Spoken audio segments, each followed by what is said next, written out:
welcome to our Witcher Season 1 recap / review. I am your host, Lord Captain Commander Dunn, and today I have my running guest mate, Mr. Balerion of House Tatters.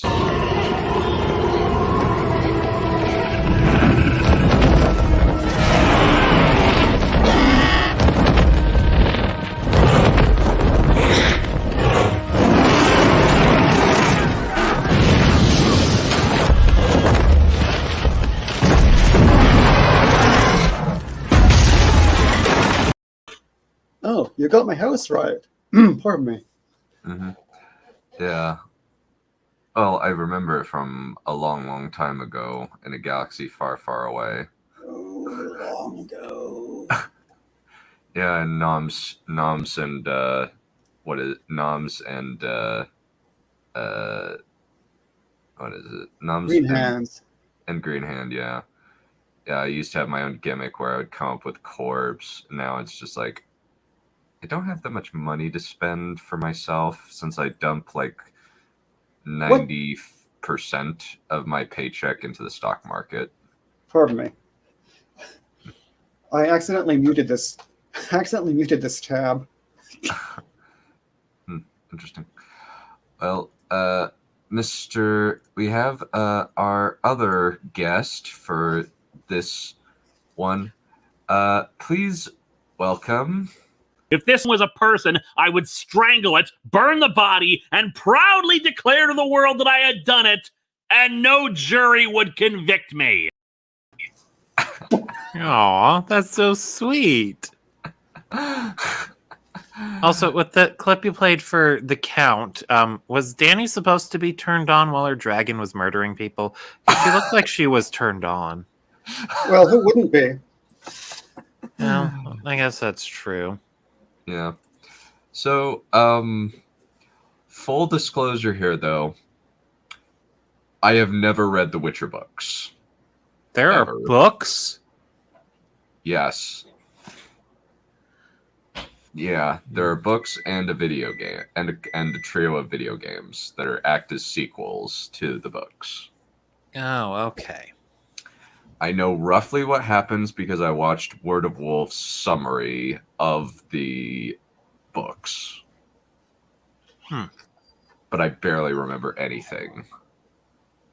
Yeah. I know nothing about The Witcher. Like, before I watched this TV series, I didn't even know the main character's name. Well, actually, I did know his name was Geralt because I played Soul Calibur 6, and he's a guest fighter in that. Yeah. I know that Chapelwood's Polish. Yeah. So, before we go into it, overall thoughts on the series. Let's have Space Oyster, then Balerion, and then me go. Oh, okay. Season 1, well, I pretty much liked it overall. It looked a little bit too drab and stuff, but I generally liked how an overall theme, I guess you could apply to the first season, is that history is written by the winners, because there's a lot of situations where the history books are like telling, or history and all that stuff is telling you one thing, and then you get to the truth and it was completely different, like with the elves or at that one kingdom, Sintra, I think it was.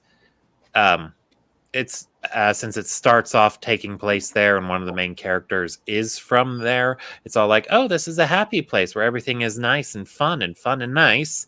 But then you get other people's perspective and it's like, no, Sintra's kind of shit. Yeah. Yeah. Yeah, I think that's a interesting point to bring up. I think that's something that the show does relatively well. Is kind of the difference of perspectives. Like that the difference between good and evil is kind of at points of perspective rather than a line in the sand. Yeah, because like the at first we're told that the elves were tyrants and that the Citrans did a good thing taking them out. But then we talked to some elves and it's like, oh no, pushed us out of our ancestral homeland and claimed it as their own, or something to that effect. I think Native American parallels or something. Mm-hmm. And then or Germans and Huns. Oh, that too, I guess. And then there was that one bit where the princess, is her name Citra? There are too many C names. Siri? Ciri. Yeah, Ciri, she found a camp of refugees and started talking to them, and they didn't like the queen that much. Mm-hmm.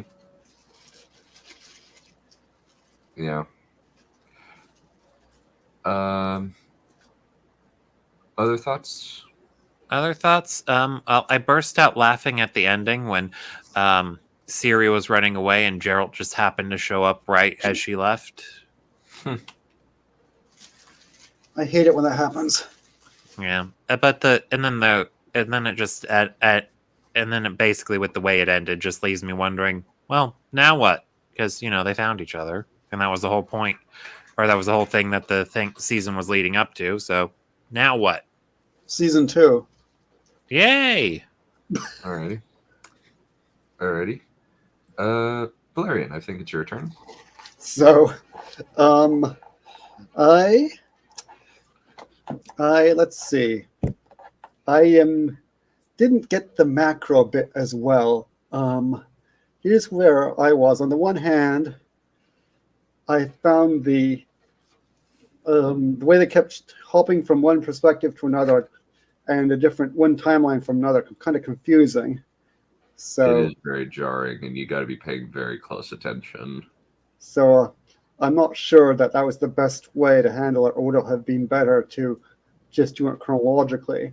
But on the other hand, I did find it enjoyable. And especially after, what you call that thing? The WOT.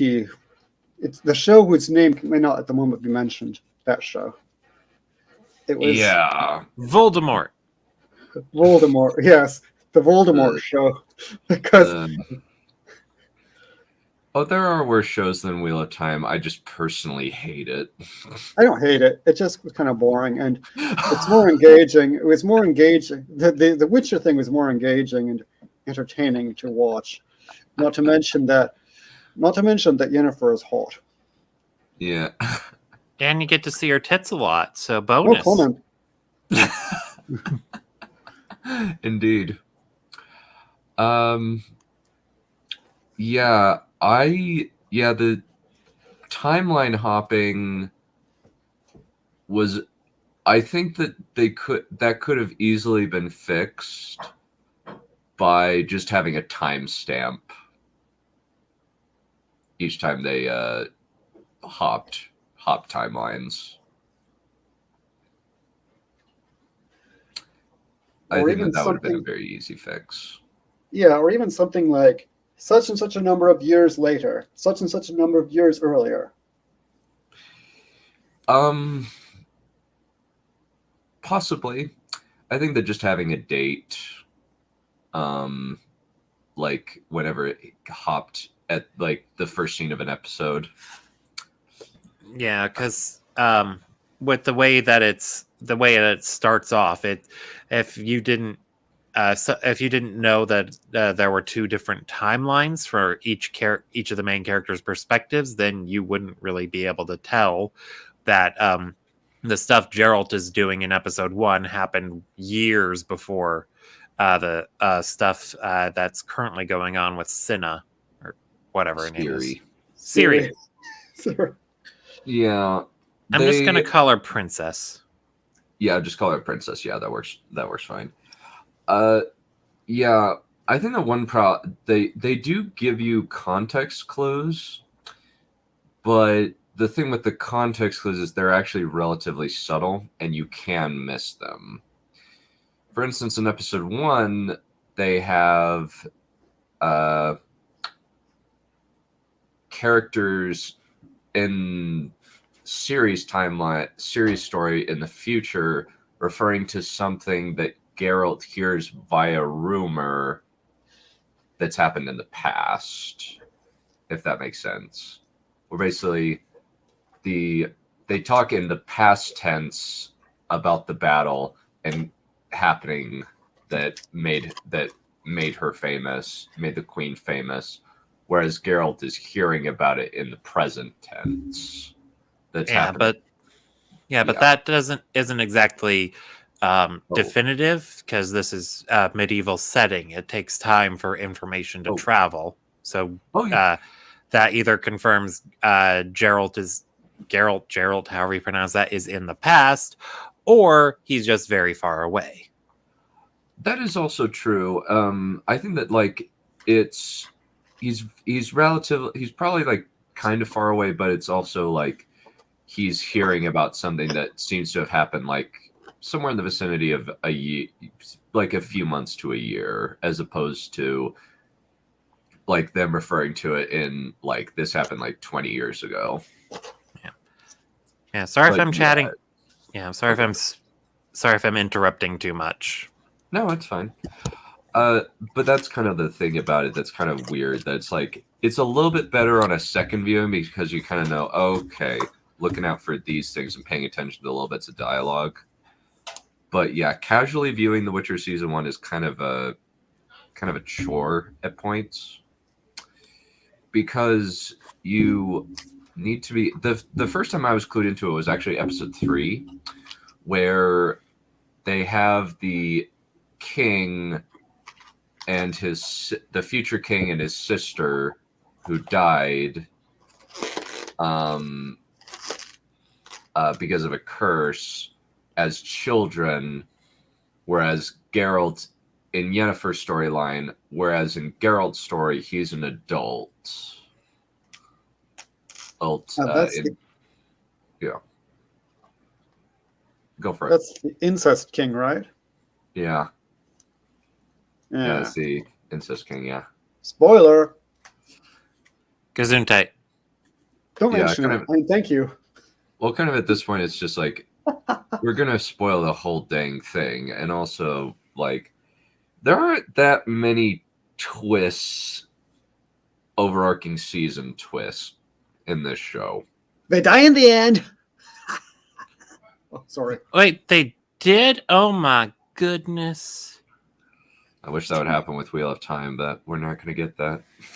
Yeah. Oh, that would have been a riot. Yeah, that joke that we just keep repeating. This is a different turning of the wheel. In that case, I'm rooting for the bad guys to win.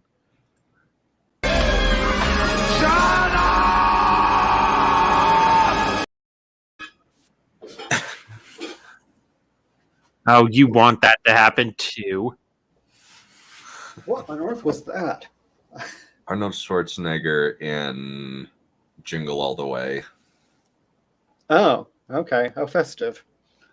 Yeah. Of course. Christmas is always relevant. Yeah.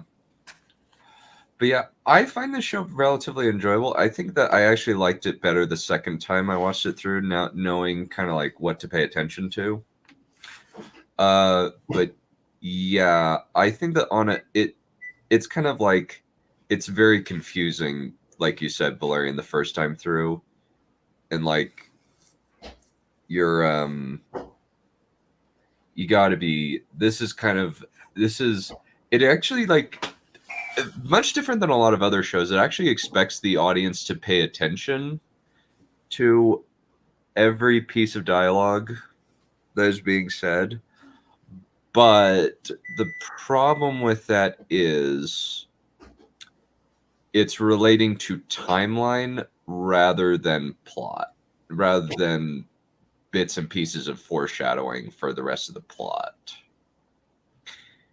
So, and I think that they could have easily solved that by virtue of just having a time, like a date. Like, an example might be 500 BC versus 400 BC. Yeah. I think that would have solved it. Like 1200 versus 1230 or something. Because I seem to recall it's all 13th century kind of dates. Yeah. I don't think that there's any like I think that it's kind of like I think that there's kind of like not even like yeah, it does kind of look 1300, but I kind of think with a lot of fantasy there's no specific time frame. It's pretty much a hodgepodge with most medieval fantasy Yeah, stories. I'm quoting though from the Wikipedia article. Let me see if I can find Oh, it. the Wikipedia article. Oh, okay. I didn't catch that. I just saw you were making like an aesthetics. Yeah, because I didn't actually say that explicitly just now. That's why. Okay. So it's my bad. But It looks like it happened a long time ago in a galaxy far, far away. well, that I would assume. Which Yeah. I mean, it couldn't have happened here because we don't have zombies or witchers or magic, unfortunately. that shows how much you know. I guess. I mean, the device isn't finished yet, so I haven't made any of those things. Okay. Bring back the magic! I want some Red Sea parting up in here. Mm-hmm. Where's Wikipedia article on it? Here we are. Let's see. Oh, right. And then while we're waiting for that, one other small thing I wanted to say about the subtle hinting at the split time frame is that once they do drop the ball, that can actually be a big shock to viewers, or it probably could be, I assume. So if someone didn't catch on that one thing was happening in the past or one thing was happening in the present, relatively speaking, then once it's laid bare what the time frames were, then that might just cause them to brain fart, I suppose, and go like, oh, so that hasn't happened. That already happened a long time ago or something like that. Mm-hmm. Yeah.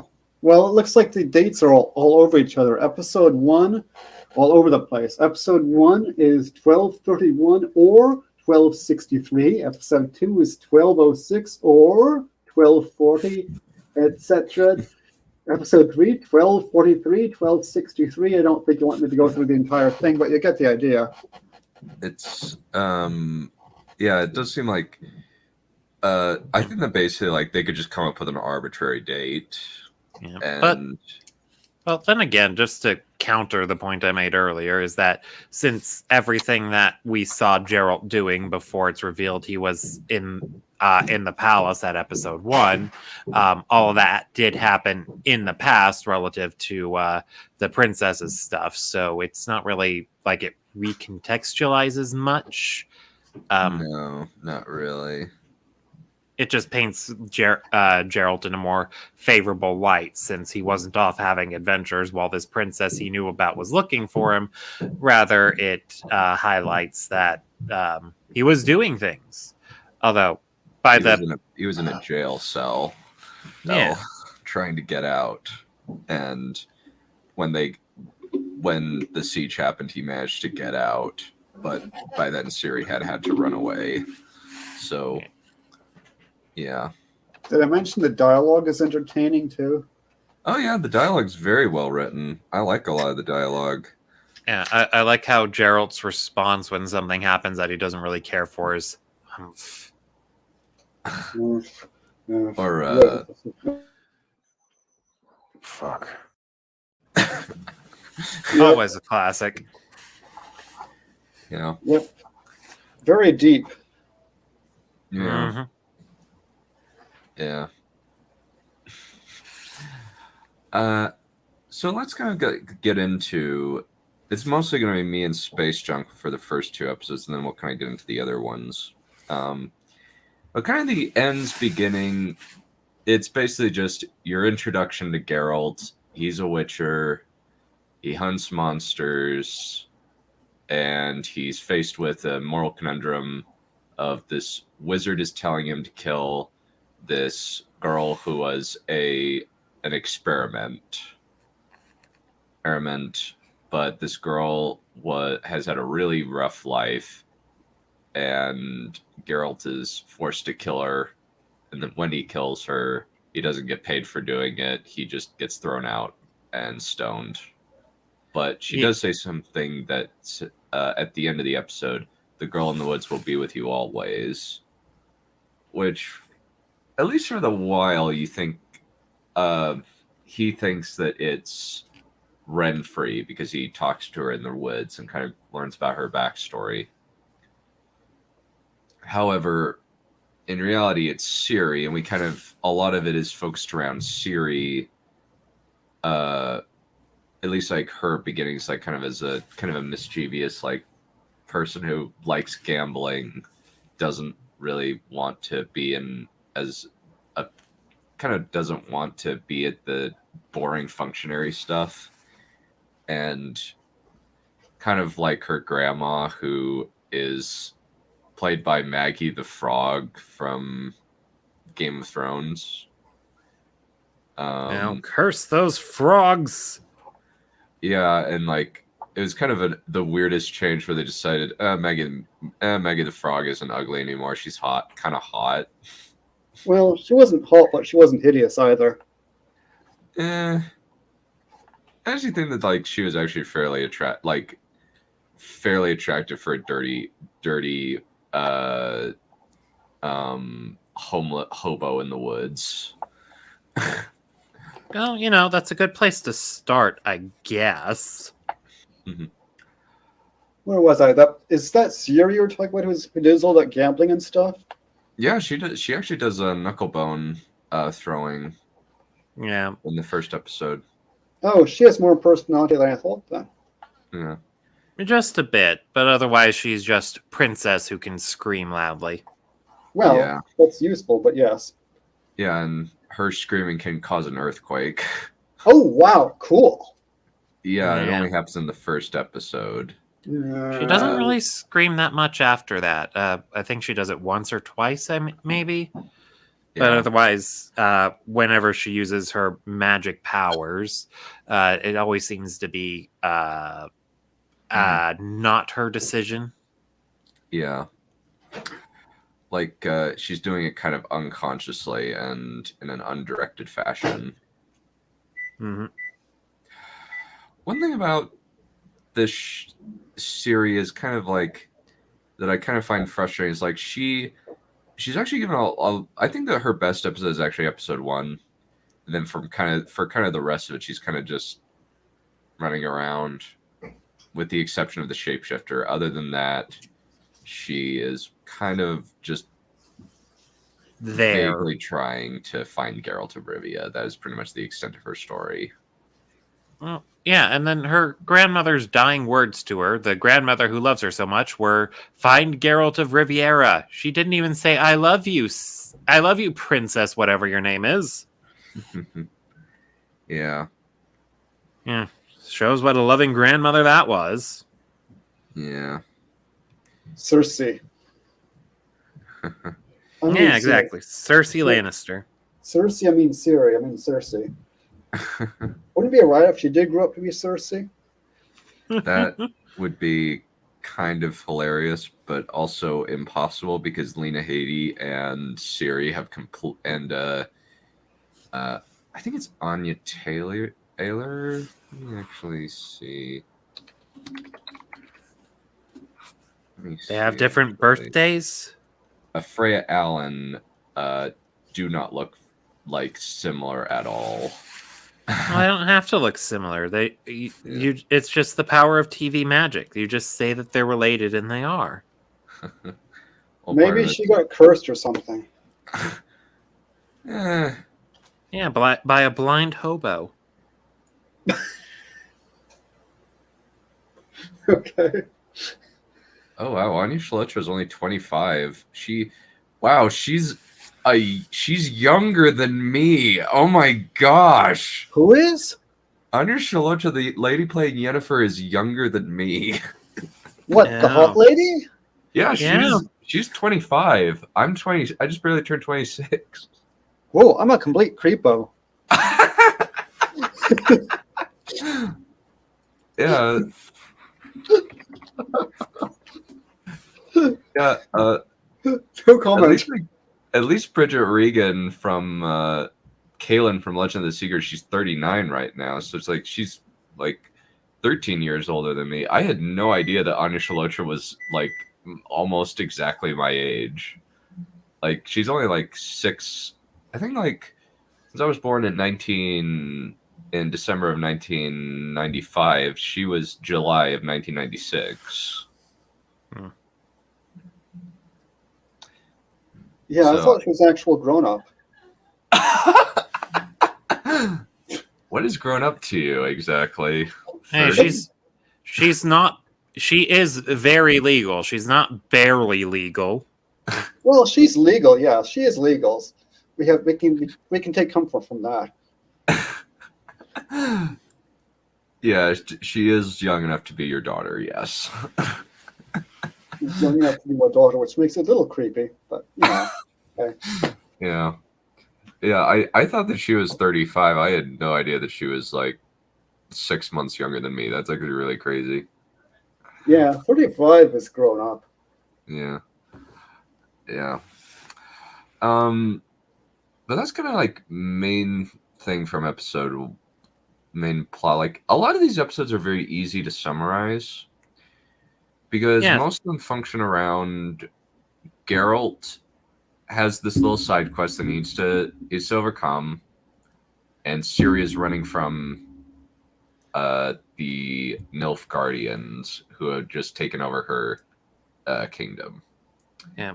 Also, I don't know if I just didn't notice or I am stupid, but did they ever reveal why the Nifgards are after her specifically? Not specifically. The most that we get is that she is important because the White Flame, their sacred something or other. No real explanation. Oh, so the Says White that Tower she's wants to get important. the White Tower wants to get their hands on a girl who can channel. Got it. Yeah. I mean, they do seem to be interested in magic, the Niflgaard people, Mhm. based on episode 7, 8. If those were the Niflgaard people, weren't they? Yep. Those were the Nilf Guardians that were slaughtering all the trained mages. Or the Narf Guardians? Narf Guardians. Or Yes. the guys that are wearing stuff that's supposed to be scrotum armor. Yeah, I just didn't get it. It just looked like their stuff had weird veins all over it. I didn't notice that it was supposed to be a ball sack. No comment. Yeah. They're thankfully the creators listened to the criticism and said, "Okay, we're scrapping that. We're actually going to do armor that looks aesthetically pleasing rather than this nasty, gross stuff." Yeah, and then if they feel like it, they can poke fun at themselves and reference their old armor design in the new season. Maybe. Don't spoil if they do that. I have no idea. I haven't watched season 2. I just have seen the armor comparisons.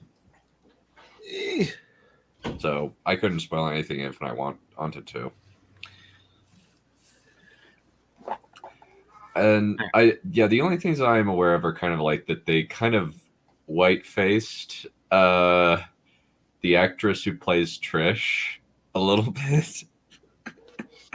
That's really weird. Yeah, since she's a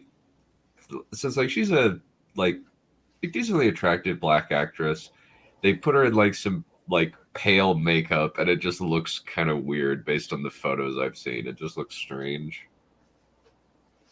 It doesn't look. It looks weird. I would have been fine with them just since I would be fine with them just reddening up her hair. I think that would be fine, but turning a black actress white just kind of makes me think of white chicks, and that's not a good comparison to make. Have you ever heard of that show? No, but she could be of mixed blood or something. Well, it's just she is African American black, I think is the best description, since African black is the actors and actresses on Black Panther, where it's just Dark chocolate. Yeah, dark chocolate, as opposed to kind of like a little bit more kind of on the tan, extremely tan, but not that level. And kind of putting like milk white makeup on her just kind of looks Uncanny Valley-ish.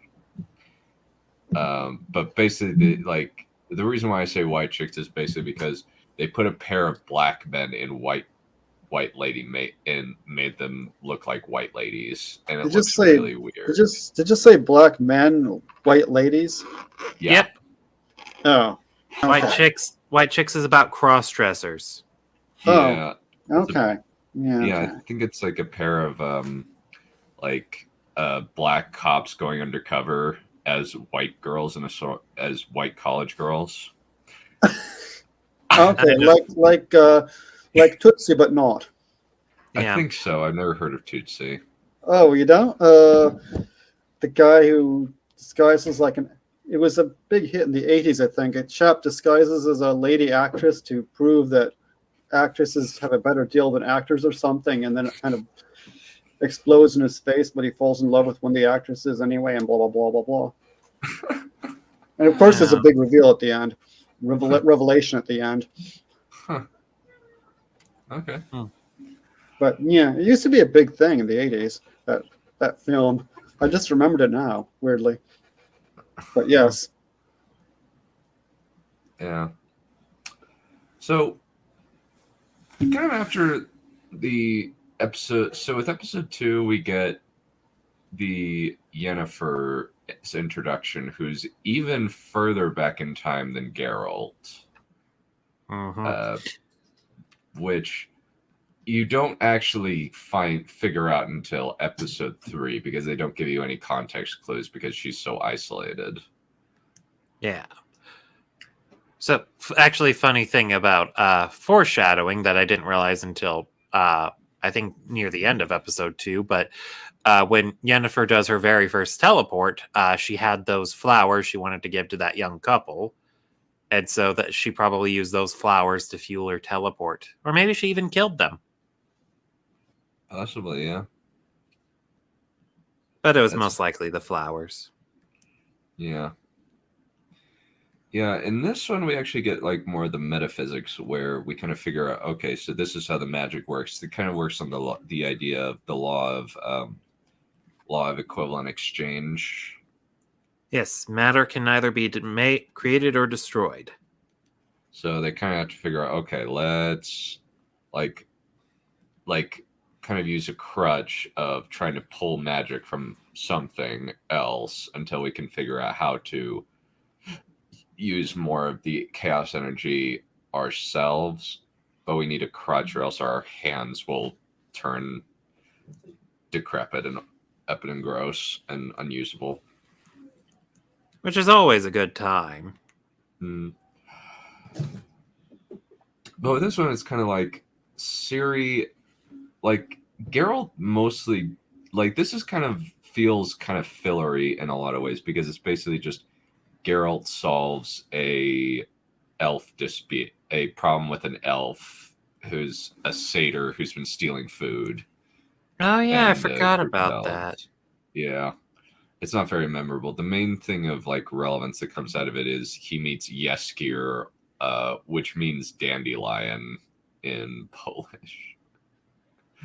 But they decided, no, let's not name him Dandelion. Let's name him Jeskir because it sounds more legitimate, I think. And I, to a certain extent, and I totally fully agree.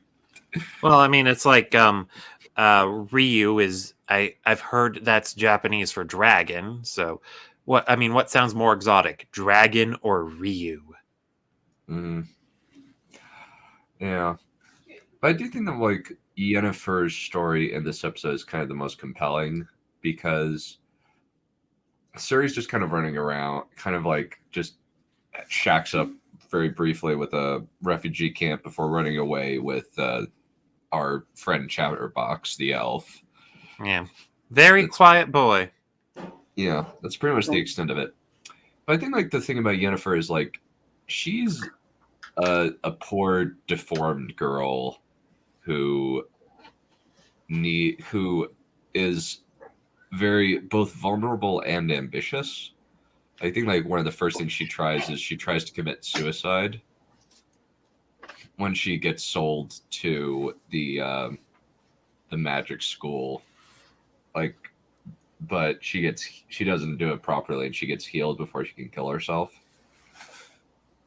with the broken glass. You don't see the act; you just see the like cuts on her wrist. Yeah, the showrunners learned their lesson from 13 Reasons Why. You do not show the person actually going through with their suicide attempt on camera. Was that a big controversy?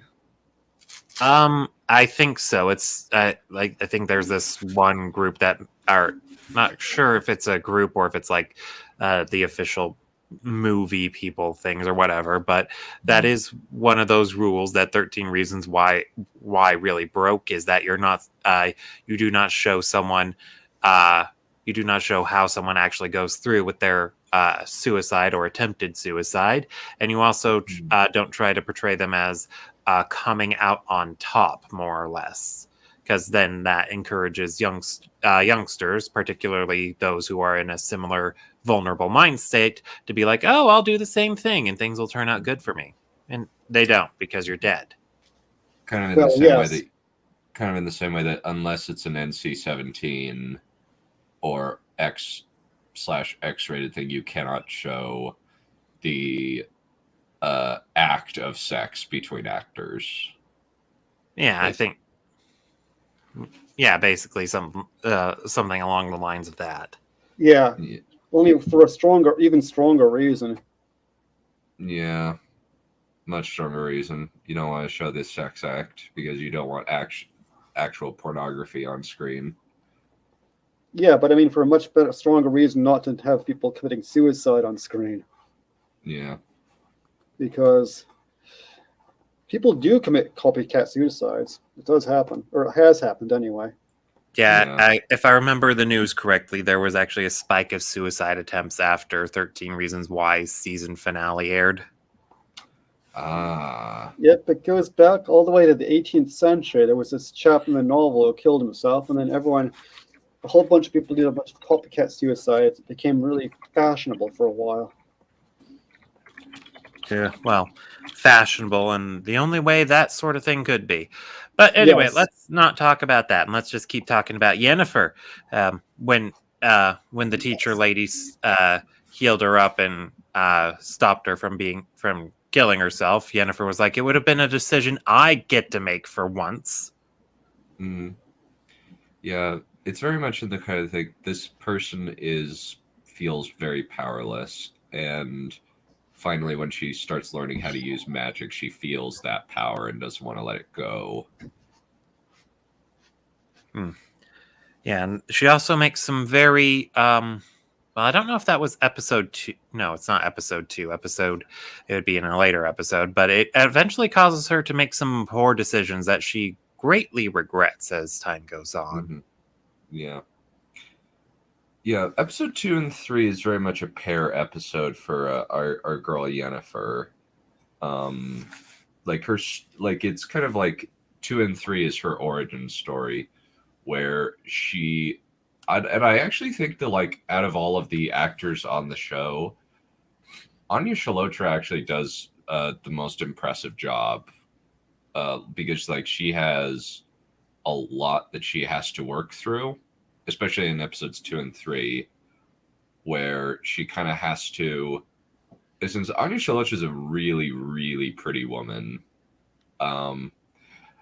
so her like having to act through some pretty heavy prosthetics and kind of like even like embody like the physicality of somebody who has a hunchback and clearly like doesn't move around very easily.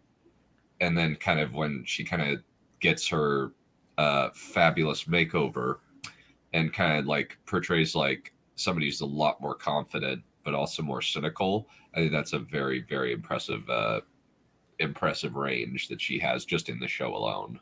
Yeah, it's the most interesting character, definitely. Yeah.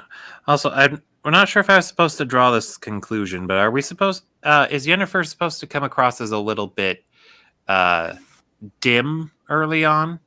I got the impression she was kind of stupid. I think that she's very. I think that she is ignorant because she's a farm girl who is not educated. Yeah. I think that actually. I don't know if like dim, since one thing that she does do is she takes a flower from the guy and gives it to Sisea, acting as a spy for to say the head witch lady, less evil Umbridge, essentially. Yeah, or maybe it was just some of the way she delivered her lines, or I'm just being too ableist. But she did seem to come across a little bit not too intelligent. I think part of that might have actually been the prosthetics, because she, like, when you look at it carefully, I think that she had something in her mouth that kind of altered her speech patterns.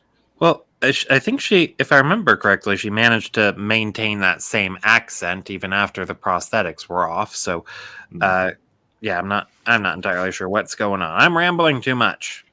Well, I mean, like, just in terms of like when she talks, I think there's a slight difference between, like, she manages to keep her accent, but I think that there's like a slight thickness to how she talks, and that's because she has something in her mouth that is pushing her like left cheek out. A piece of her left cheek out to make it look like it's a little bit more twisted. Because they can't. I don't think that they could. They could like just put something on it, but it was probably better to just put what is it? Just put a prosthetic in her mouth that would push her cheek out, and it would be a lot easier for her to do stuff. Even made it's probably like slightly slurred to talk. Okay. All right. So I guess I probably wasn't supposed to come to that conclusion. Maybe. I don't think that. Yeah, since I think that it's just like the prosthetics, kind of in the same way. Have either of you watched the Scarlet Pimpernel film? No, I don't even know what 60s or 70s.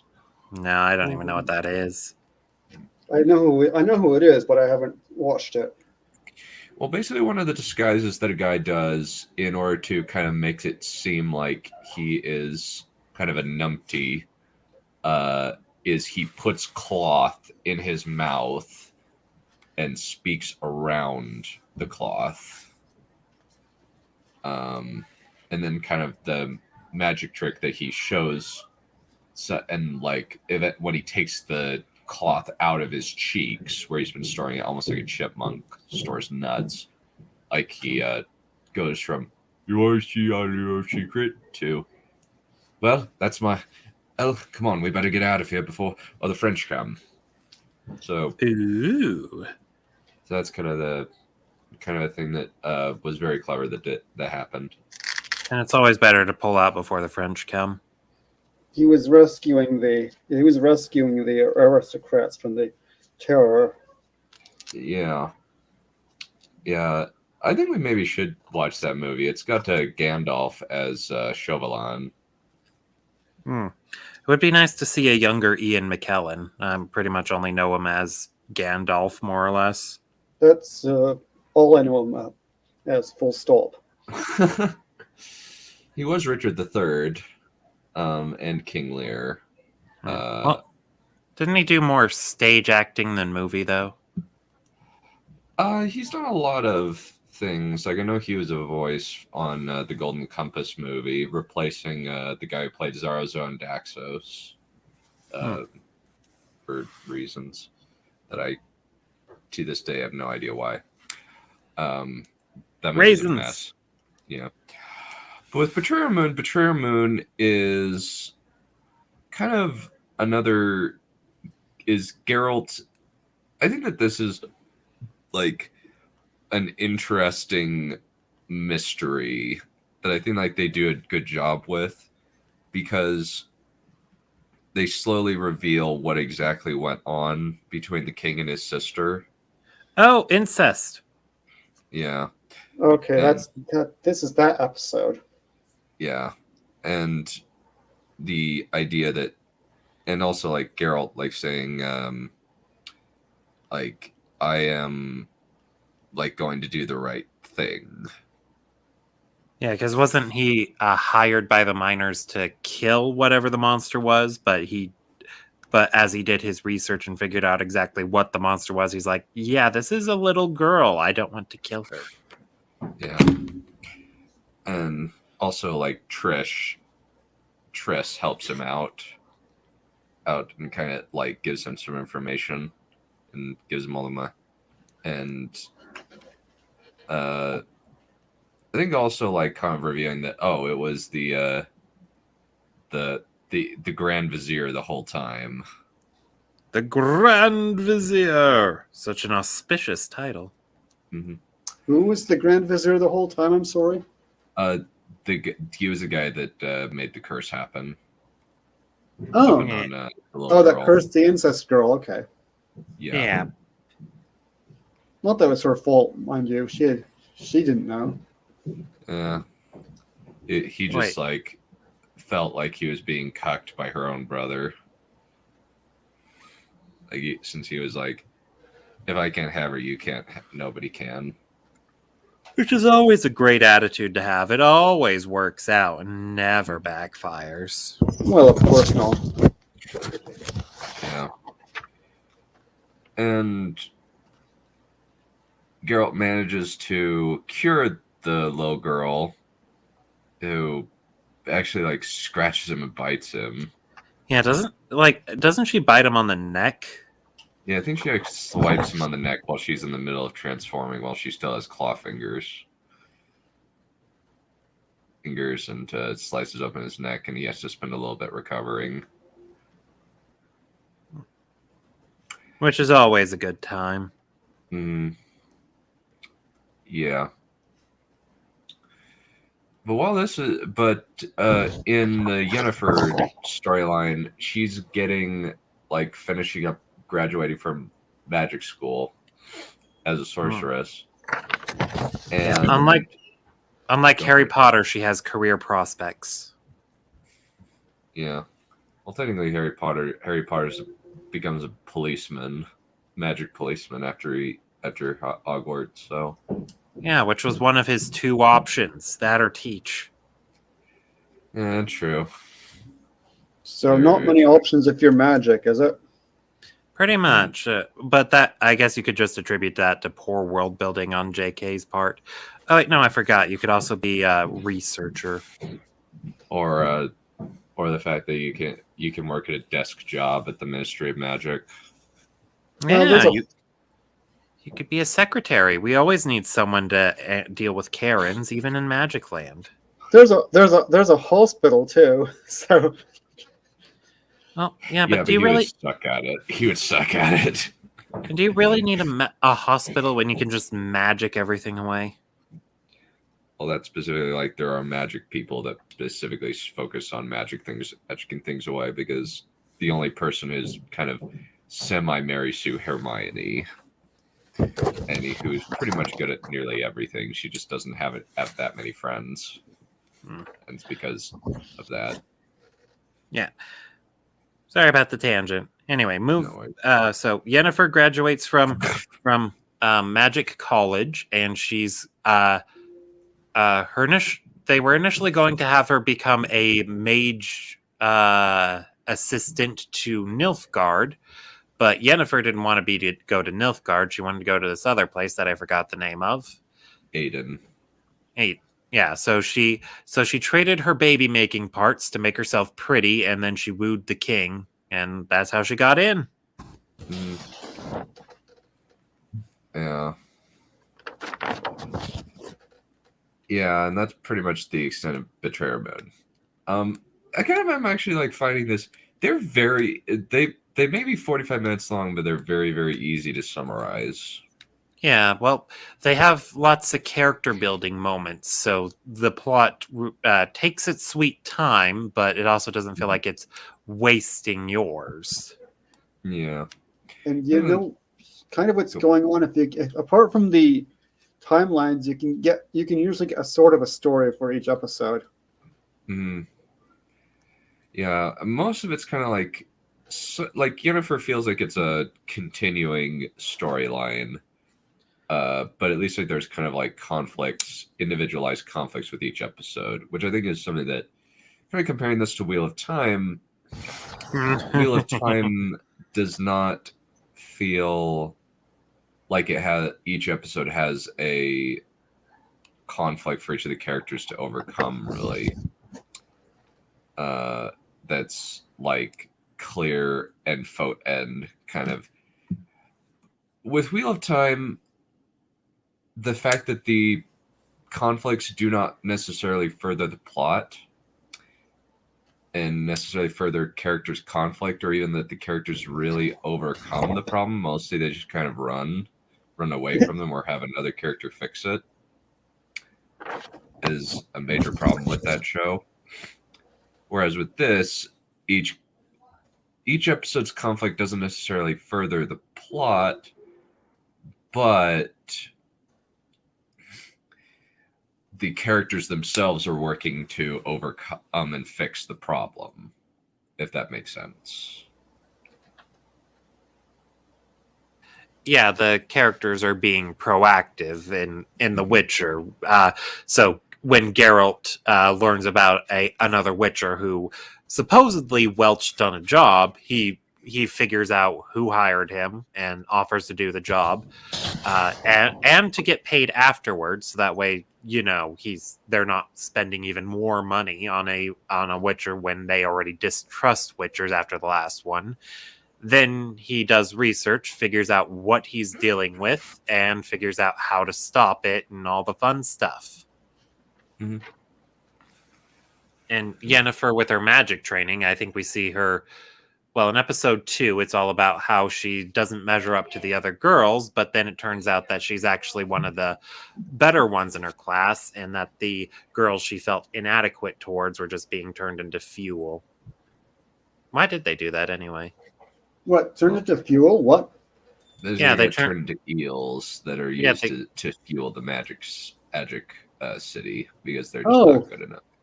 That's lovely and enlightened approach to pedagogy. Yeah. But so why did they choose those really powerful girls for that? Was there a problem with them being too strong, or were they actually too weak and they just caught on quickly? I think they were just too weak. It was the issue. Oh, okay. But if I remember correctly, those were the girls who were doing well in their lessons as on top of that. So, yeah. I can't remember, since most of the girls are kind of interchangeable. At least that's what it looked like to me. Yeah. I honestly couldn't tell them apart either. I mean, one female looks just like the other one, I suppose. Yeah, especially when they're all dressed identically and they look relatively similar. Yeah. But the next one is Geralt attends a wedding, and this is kind of the point where we see, so this is how Geralt is connected to Ciri, because, as we said earlier, the last thing that the grandma says to Princess to Ciri was, find Geralt of Rivia. And in this one, we also we get more of Yennefer's story. It's fairly simple. She kind of has a weird an encounter where she's trying to save a mother and her child from a wizard assassin sent by the lady's husband. And she ends up failing.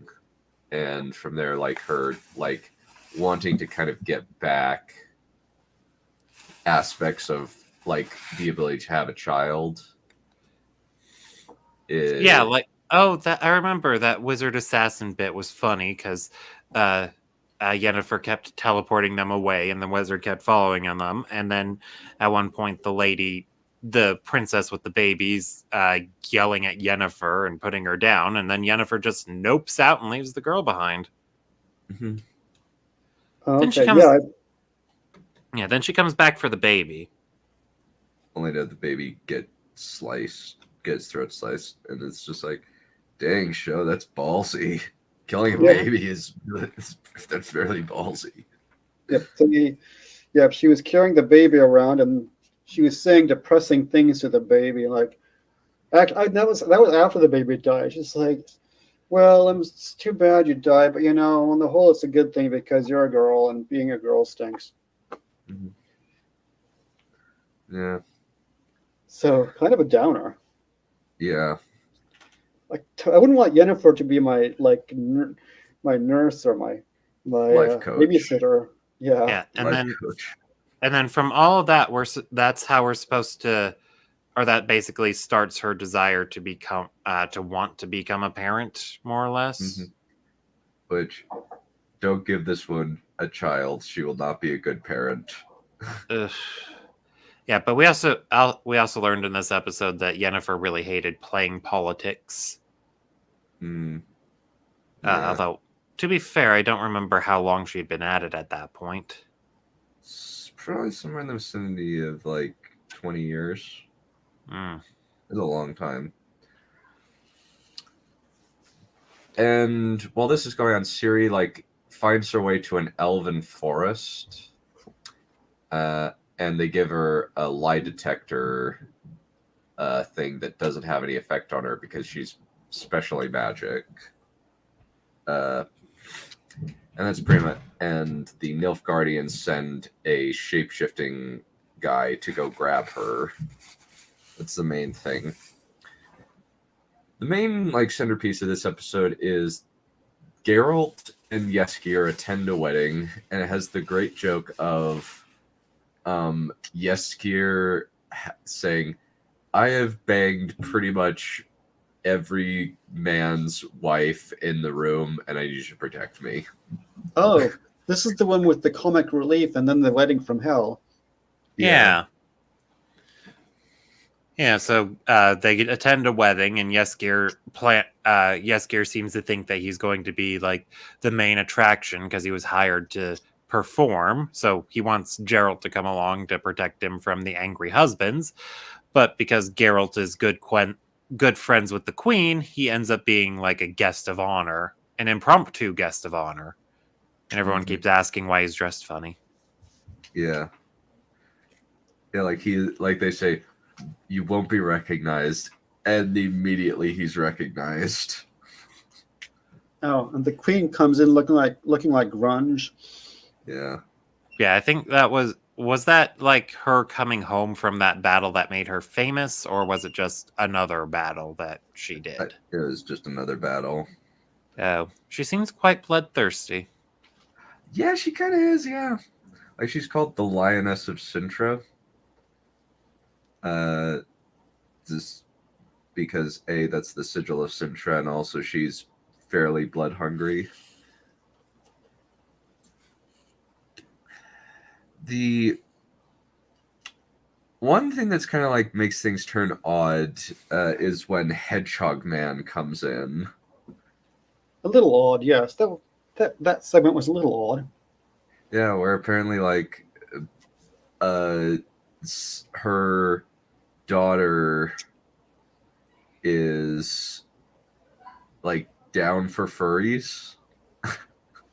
Well, there's that, and then there's the bit where she uses her magic and like this, the whole hole Tornado. becomes tossed upside down, and it's all the guests are running for cover. I don't remember.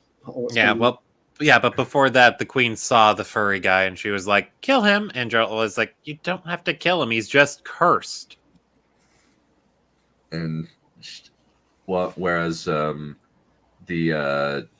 another guy is saying no, the law of he claims Hervet as the queen's daughter as his bride due to the law of surprise,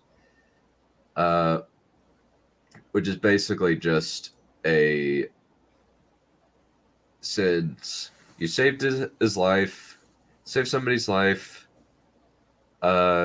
basically just what you already have but do not know is kind of the way it's described, and it's kind of almost a very sacred thing, I guess, where it has to be honored, or things start to fall. Well, the gods will not will kind of frown on you.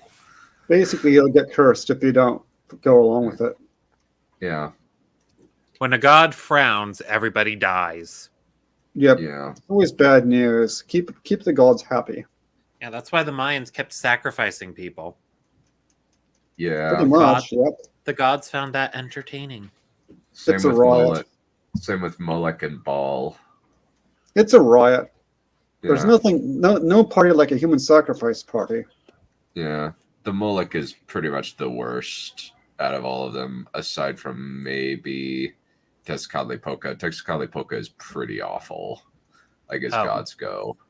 When you said Mulek Ball, I thought you were talking Skyrim or Elder Scrolls. No, I'm referring to I think it's Assyrian, either Assyrian, or I believe that Molech is Assyrian. But basically the idea was that you put Baal, you basically make a hollow statue, put fire inside it, and then you put a child inside of the belly of the statue, very similar to Kronos. Sorry, I think it's like Phoenician or Oh, Punic, Phoenician? Okay, yeah. Carthaginian maybe. Possibly, yeah. I just know that they were worshipping it quite a bit during the time of Josiah's father, King Ammon. Yep, and the Aztecs too, as the Raptor chap says. Yeah. Yeah, the Aztecs were pretty bad. The Aztecs kind of had it coming. I mean, I don't care if you think that's racist. It's just, no, they were sacrificing 45,000 people a year. Also, who names their daughter Tlapalscalachquin? Well, the Aztecs didn't get killed either. I mean, there's still descendants of them today. They're just mostly Catholic now. Mm-hmm. And half Spanish. Well, yeah. And they still speak the language. I mean, a lot of them did die of smallpox, but yeah. So that was bad, but yeah. Oh, yeah. And then I guess the final things to conclude on episode 4 is the furry insists that he give Geralt something in payment for his life. So Geralt's like, "Fine, law of surprise." And then Porcupine Guy's wife immediately shows signs of pregnancy. Wait. Yep. Doesn't the furry get unfurried and don't they levitate? He doesn't get unfurried, but they do levitate, and then I think they smooch. He gets unfurried when they get married. Oh, okay. Mm-hmm. Okay, now I remember that levitating thing was visually interesting. Shall we put that way? If I remember correctly, getting married was one of the conditions to break the furry guy's curse. Yeah. Alrighty. We have a guest in the back room. Please welcome Raptor in the top hat. That's how I feel! Hello. Hey. Can you hear me? Yeah, I can hear you. Hello. Okay. So I'd like how you played that Thor Ragnarok clip as my introduction. yeah. Oh, yeah, I Just pick forgot. a I random wanted one. I forgot. I wanted to send you clips, but I completely spaced it. Considering I have somewhere in the vicinity of around 200, I probably have more than enough. Yeah, I don't know if the ones I'd send you would be any better, but they'd be weeb shit. Oh, well. Death to weebs, except for Yu-Gi-Oh fans, you get an exemption. Oh. Well, then we could just do the Yu-Gi-Oh theme song. Or Yu-Gi-Oh GX theme song. What, you're an anti-weeb too, like Brightness Becca? I just don't enjoy most anime. There's only like one anime that I have watched beginning to end, and that is Yu-Gi-Oh! series 1 through 4, and the one season Count of Monte Cristo adaptation. I must look at that sometime. Maybe we can do a hoo-ha Possibly the full thing's on YouTube. movie night or something. Maybe I'd be down with it. It's fairly short. It's like only 16 episodes long, and each episode's only 20 minutes. Oh, that'd be easy then. Yeah, it's fairly easy.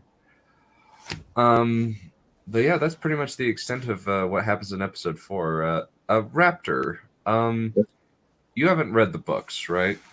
No, I haven't. I don't even know what they entail. So for you, how would you assess season 1 of The Witcher? Like, what are like your kind of overall thoughts, your thoughts on it? Since we asked the other guys, but you just haven't had the chance yet. I have fairly mixed feelings about Witcher season 1.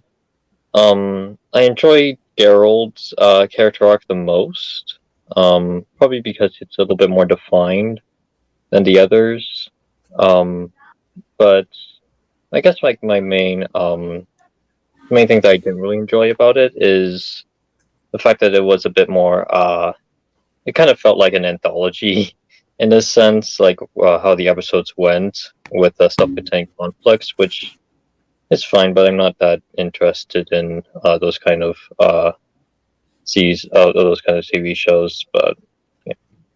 And as top of the few plot contrivances or plot holes that each episode has.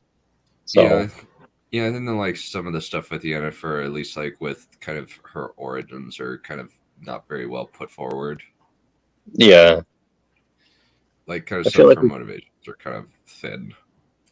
Yeah, we should have spent a little bit more time with her as like, I guess like as a hunchback before her transformation. Yeah, it was actually kind of weird to find out. Wait, Addie Shalotra's 6 months younger than me. That is so weird. I thought she was significantly old. I thought she was like five years older than me. Yeah, like I say, it makes me feel like a creepo. Yeah. Well, at least you didn't say Susan in Lion, the Witch, and the Wardrobe was attractive. That would have been even weirder. Well, Yeah. I mean, I guess she's cute enough for her age. I don't remember what she she's looked like very well. She's very 60s. She's very 40s and 50s attractive. Which makes sense because it took place during World War II. But yeah, I think they specifically picked somebody who would have been considered like fit the beauty standards of that particular time period rather than more modern beauty standards. Mm-hmm. Mm. Modern beauty standards are pretty bad, anyways. Well, woke beauty standards are bad. I'm not sure about like other beauty standards. I thought woke beauty standards were no. Yeah, woke As beauty in- standards are non-existent. Yeah. Anywho's, is there anything else we should do for go over for episode 4 or episode 5? Okay. Bottled appetites. Oh, I remember this one. Oh, yes, this is the episode. This is that episode. Yeah. Yeah, it's the episode with the genie. Well, Yeah. the genie, but I was thinking more of other things. Christina Aguilera. The episode where Yasker becomes his most unlikable. What? I like Yaskir. But Yeah, yeah, and so Is this So the episode with that? yeah, so episode 5 it starts off with well, I don't know if it starts off with it, but Geralt's fishing and he's trying to fish up a genie. And Pardon me, but is this the episode with that bizarre magic orgy scene? Yes, Yep. it is. Oh, okay. Oh, right. Yennefer decides to be a traveling mage and sell her services to people. And there was actually brainwashing a bunch of people to have an orgy. Well, to be fair, she does that after she's arrested. But actually, this episode has one funny thing that I wanted to really bring up is sometimes how the comedy is equally juvenile and understated, or I think understated is the right word. But in that scene where Yennefer is getting arrested, she had just used her magic to give a guy an erection because he had erectile dysfunction. And so while she's being arrested, he's just standing there with an obvious boner in the background. Yeah. And that was neat. It was very, very, very funny. At least I found that very amusing. It's just like, yeah, it's so funny. It's just like,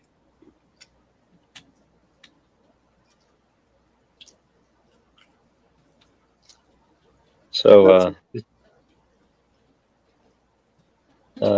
is the first episode where Yennefer and Geralt meet. What are your thoughts on their relationship?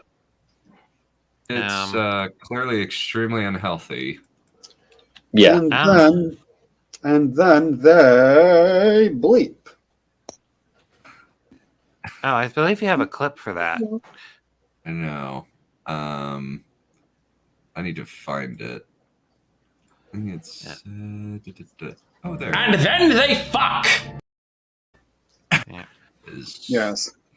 Well, with Geralt and Yennefer's relationship, I find it weird that he grows so attached to her so quickly, because he apparently uses his third genie wish to save her or something. Mm-hmm. Honestly, I thought he had wished for a good night's sleep. But no, apparently it was to save her specifically. And it's just like, well, I don't get why you two are so attached. I mean, it's obvious you are attracted to each other, but that's lust, not love. But it seems like they're treating it as if it's love. Mm-hmm. It's the same thing, isn't it? No, it's not. Bother. They're not even spelled the same. Oh, wow. I don't know. Spelling stuff's kind of hard. They do both have 4 letters, though, don't they? And they both start with an L, but that's not the point. Yeah, the point is Geralt's wiener. No comment. I guess Geralt kind of like yearns for intimacy because so few people have really underwent the steps of becoming a Witcher, and a lot of them are just dying by the instant with very few of them being replaced. So, on top of that, he also is more of a social outcast in a lot of scenes that he's in. So it makes sense why he would yearn for intimacy, but I feel like it could have been conveyed a bit more clearly. Yennefer is Shay, and Geralt is a little bit like Tyrion in that sense. Yeah. Mutatis mutandis. Yeah. Yeah. Like, I think with this one, like Ciri, like finally, like the shapeshifter finally catches up with Ciri and leads her away. Some of Ciri's stuff, like with these two, kind of blend together for me. I must confess. Yeah, I know, like, kind of the elements, but I can't remember like which episode they happen in. Yeah. Well, to be fair, the series stuff is boring, and we forget all about it. And who's Ciri again? At least it's not like what is it? Some of Maureen's stuff. Ciri, what I tend to remember is she ran into some elves, and then later on her grandmother tells her to meet her destiny with Geralt, and then, spoiler, but Geralt almost just misses her, but then he runs after her. Yeah, that's Ciri's entire plotline basically summed up. Yeah, she's a very passive character in season 1. She doesn't make a lot of choices on her own. A lot of things just happen to her. She's more of like a reactionary character. Yeah, which I guess can be excused because she's young, so She's Yeah. probably not used to having to be in control of her own life and making her own decisions. On top of the fact that she's meeting people that she's never met before and is going into through environments that she's never been in before. Yeah. Yeah, a big part of Ciri is that she is basically the MacGuffin. There's very little to her other than that. She's the who-hi? Sorry. The MacGuffin. Mm-hmm. Okay, she's the human MacGuffin. Okay. Yeah. Yeah, kind of, and she is kind of the point of this whole story in a lot of ways. Yeah, she's essentially like the main reason why there is a story in a way.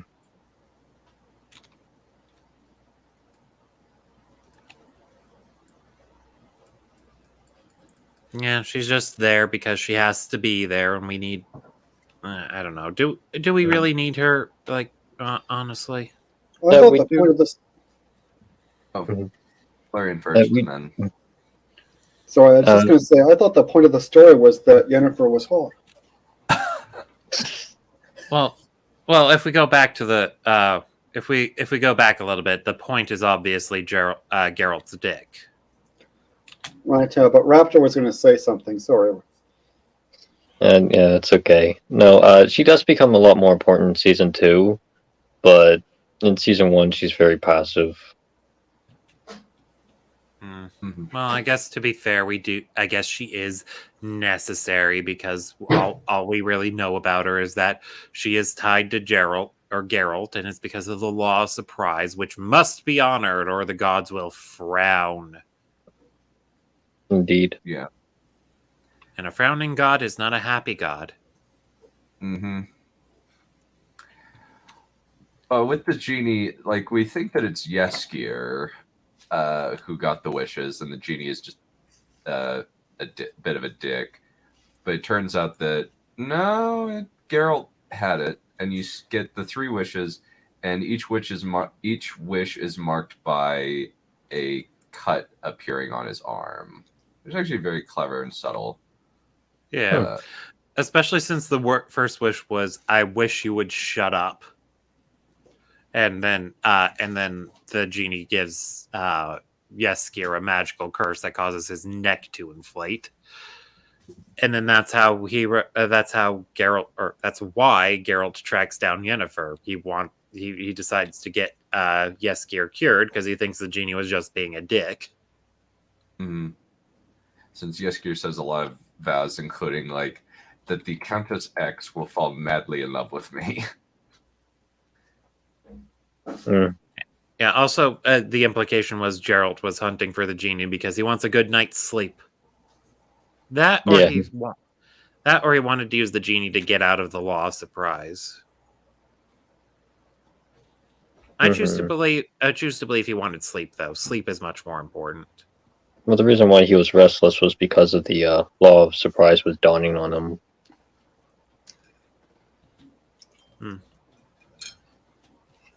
So yeah. At least Yasker's entertaining. Oh yeah, definitely one of my favorites. It's a shame he wasn't in the last few episodes.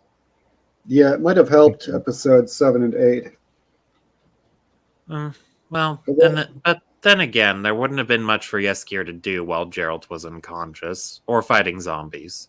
Well, Yeah. I was confused a lot of the time during episodes 7 and 8, so at least I get some snappy dialogue. Yeah, 7 and 8 was kind of one of those a lot of like magic stuff happening that it's kind of like, how does this work exactly? And also like just a whole lot of like magic politicking stuff that isn't fully based on a lot of stuff that we fully understand at this point in time. Yeah. Yeah. But what we do understand is that Yennefer, for some odd reason, decides to try and make herself the vessel for the genie. Because that sounds like a good idea. Yeah. Yeah, basically, like, hey, I want my lady parts to work again. No. Well, Yeah, so she tries to get the genie all up inside her, and Geralt uses his final wish, and I think that sends the genie out there instead of being trapped again, which Yennefer is like, can you imagine what untold destruction that thing will bring? And he's like, and then he counters like, I imagine being walked up for most of your life leaves you in a very bad mood. Hmm. the also that Yennefer gets to take off her clothes for the genie scene. Humana. No comment.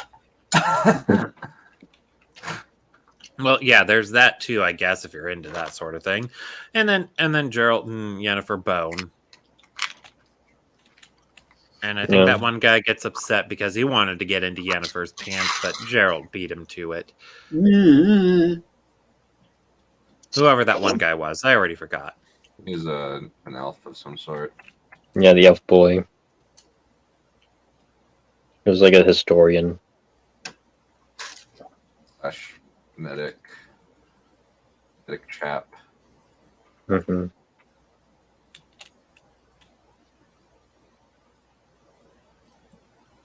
All right, and then let's see. Well, is there anything else we need to talk about for episode 5? Nothing. Nope, that's pretty much it. Yeah. Okay, because it sounds like it's dinner time. Yeah, the next episode is about the dragon episode with the pretty bad looking CGI dragon. Oh, Yeah. that's a dragon on screen? I thought that was some sort of zombie. Oh yeah. This is definitely my least favorite episode. It's Now so remember the- hideous and emaciated. Now remember the kind of sad-looking dragons. I think there was more than one. Yeah, one was dead and an egg. The other one was something, I don't know. It was like extremely emaciated and had a pair of black chicks helping him out. Yeah, and he like transformed into the dragon. Yeah, and it was pretty obvious that the old guy was a dragon the whole time after he says, there are gold dragons too. Yeah. Oh yeah, that guy. Yeah.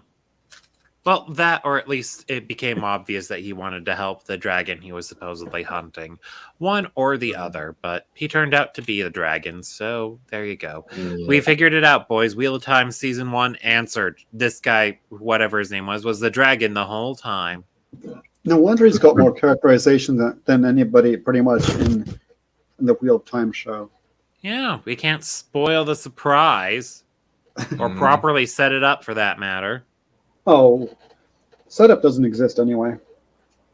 It's just a myth. Yeah, setup It's all meta. Yeah. It's all meta, man. Yeah, the basic plot is they're trying to find a dragon who has apparently been ravaging the countryside. And Yennefer and this guy has been is this old adventurer guy says, I want Geralt of Rivia to help me out with this. And so he says, hey, come on and join our little party. And also, Yeskir is there. Oh, and we've got this song without mentioning the best character ever, Geralt's horse. Yeah. Oh yeah, Roach. Roach, who they have to leave behind.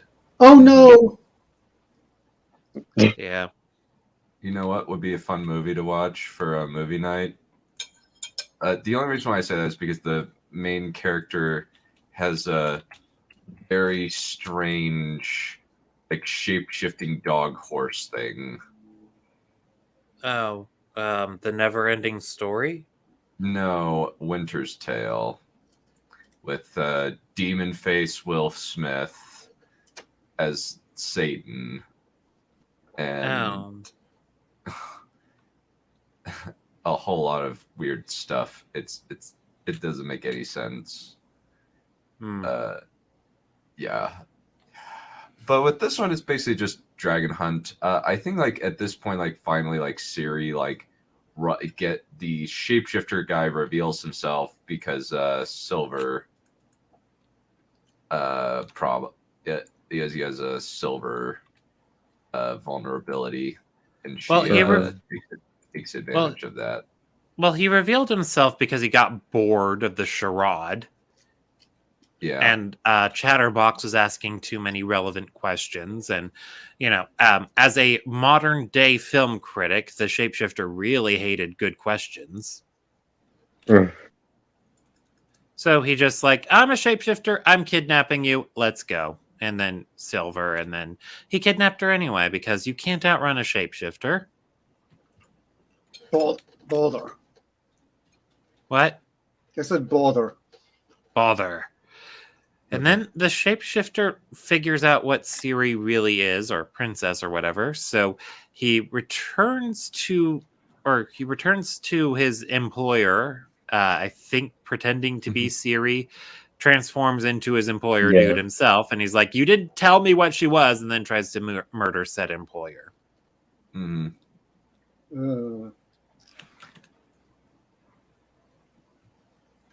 And then that's the end of the Ciri line. Who is this guy again? What, the shapeshifter, or do you mean the emaciated dragon zombie on the screen?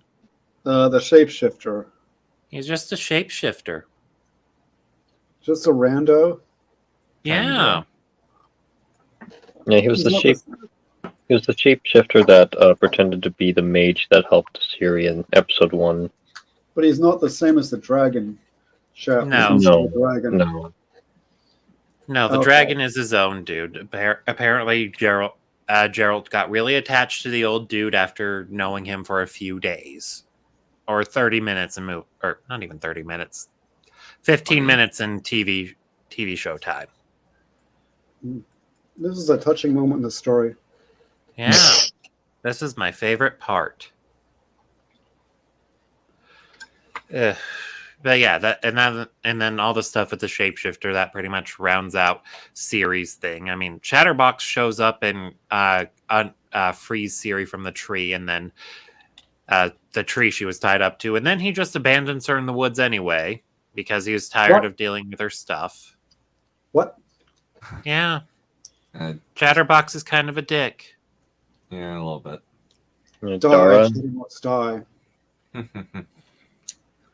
The main plot development thing that happens in this is after they rescue the dragon and fight off a bunch of yahoos. Oh yeah, and Yennefer decides to not use any of her stupid magic that she has. Yeah. Yeah, that was noticeable. And then a bunch of like bandits just like come out of like nowhere. Like we saw like a few of them walking with the rest of the cast. However, in the finale, in the climax of the episode, they just appear at like random intervals of the scene. I was like, oh, where were all these guys?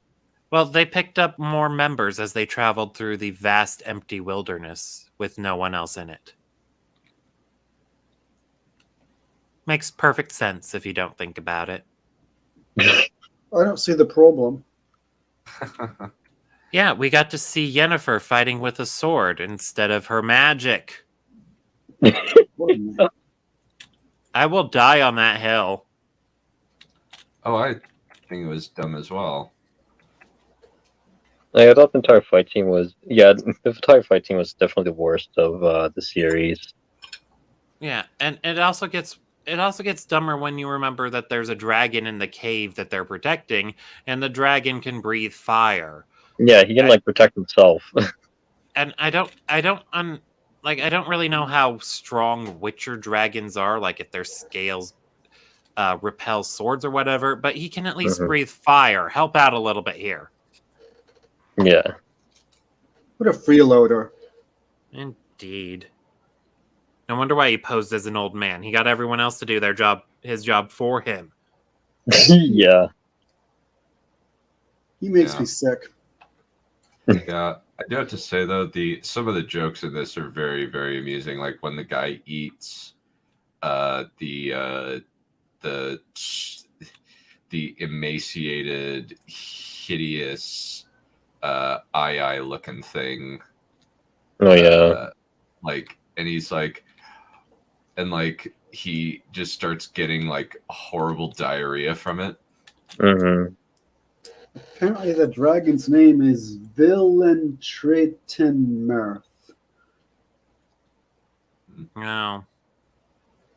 I can't That's even pronounce that. That's a name. Is it better or worse than Tilapal-Squatchquin? At least Tilapal-Squatchquin I can figure out how to say, kind of. I had to Google that one and listen to it like 30 times. Jeez. Sounds like Vercingetorix's dad. Yeah, Vercingetorix is a weird name. Yeah. Borch 3 Jackdaws is the chap was actually the dragon. It's easier to say that name, but it's a kind of an odd name still. I still like the name Vercingetorix. Oh, I like the name. Yeah, Vercingetorix is a cool name. It's just very hard to say. Yeah. Yeah, but It's pretty much he was probably like my favorite opponent of Julius Caesar. yeah, the siege of Alesia, I think it was, is actually one of my favorite battles in ancient history. Yeah, it was at the siege where Julius Caesar essentially constructed like 2 walls, and both those walls were in between Vercingetorix's entire army. Yeah. Okay. Well, Don't forget the village in Armorica, sorry. The indomitable goals. Yeah. Yeah. I think one other thing about it is when I think that's pretty much it in terms of like plot stuff. Yeah, like really, all this episode really amounted to for Gerald's and Yennefer's stories was the fact that Yennefer just wanted to be her own, do things on her own. She didn't want to be with Geralt or like form a life with him. And then Geralt got all mad because of that, and then exerted that anger on Yeskier. Yeskier. Thank you. Then Yeskier was all sad, and that was it. And then that was the last That was the last we ever saw of him. Yeah. Does he come up in season 2 at all? I will neither say yes or no. It's both. Nor deny. Oh, he's an undead. He comes back as an undead zombie demon thing, but he still cracks witticisms. Yeah, He something makes like that. world jokes. Sorry? Yeah, sorry, I didn't mean to interrupt you. No, it's okay. All right, yeah. And I thought also Yennefer, the whole reason Yennefer was hunting the dragon was because she thought that dragon hearts could cure her infertility. But you would need to grow back your lady parts because you had those chopped out and burned. Ew, no comment. No, they're just lady parts. We all know what they're called. Or they are, or whatever. Her uterus was ripped out with a pair of tongs. Mm-hmm. Yeah, that's pretty much it. Mm-hmm. Then we get to episode 7. Episode 7 and 8. 7's very much a setup episode. Yeah.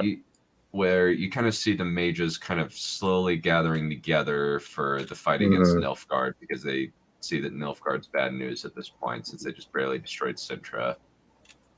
Yeah, the mages just try to convince Yennefer to join them and so on. And I think that was like the major the main aspect of Yennefer's plotline in episode 7 was whether or not she wants to be involved in this battle with Nilfgaard. Was this the one where Yennefer was acting all weird with those young lady students? Yes, it was. Yeah, that was wild. And this is where Nilfgaard starts to come into the story in a big way. Yeah, and this is also where, the mages were actually talking about whether or not they should help Sintra fend off Nilfgaard or not. On the one hand, they're like, well, if Sintra falls to Nilfgaard, then the entire north is vulnerable to these barbarians. But at the same time, Sintra refuses to have our help and have one of our mages in their court, even though Sintra has a mage in their court. Yeah, so Yeah. it sounded like the dominant opinion that was, yeah, never mind, who cares? Let Sintra deal with it. Yeah. So, which paints Sintra as this sort of isolationist sort of place that is very patriotic. I think those are the right words to describe it. Nationalistic. Yeah, very nationalistic. Also, Sintra is the place with the incest king, right? No, Sintra is the place where the princess is from. Okay, the incest king was in Temeria or something like that. It was a place that we went to once. Yeah, in episode 3. Yeah. We also see kind of how Geralt said, okay, I'm going to take responsibility, but the grandma's kind of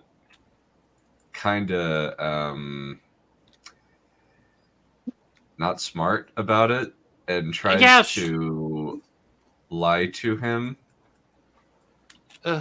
Well, the grandma just comes across as a complete moron. She saw what happens when you deny the law of surprise, and then she's like, "Yeah, she knows what the witch is capable of." Yeah, she saw in front of her own court. Yeah, and then she decides, I'm going to deny the law of surprise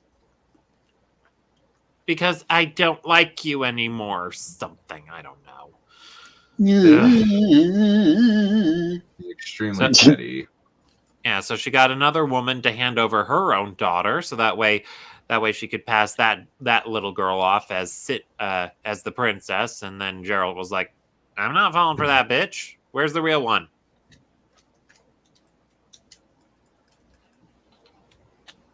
Also, the furry guy changes his tune about honoring the law of surprise, all because the furry guy's gone. No, I thought the furry guy was the dude he ran into, and Geralt was like, "I saved your life," and he's like, "Yeah," and then I lost my wife. No, different guy. He's supposedly dead. Yeah. Oh, furry guy died along with his wife? Yeah, both the series parents supposedly died. Oh, okay. So that one guy I was mistaking for furry guy was probably the husband of the queen. Or something like that. In any case, they're both idiots denying to honor the law of surprise just because they're sad. Yeah. And then they locked Geralt up in jail, and that's where he was during the events of episode 1. He was right there the whole time. Yeah. And imagine. Go for it, Raptor. Yeah, imagine a very casual viewer is just watching The Witcher season 1, oh, this is a cool fantasy series, and I like Henry Cavill, so I'm just gonna watch all this. Then they realize that episode 8 is literally just the beginning of essentially that's the season they saw in episode 1, and then they realize, oh, Geralt's there the whole time. Well then, what? They still haven't connected the dots that all these timelines are in separate, and they didn't come, and they're not all happening at the same time. Well, if they hadn't figured that out by episode 7, then they would have been very stupid. Yeah, true. I found it out by episode 4 when Geralt met the Queen. I realized, okay, these timelines are separate.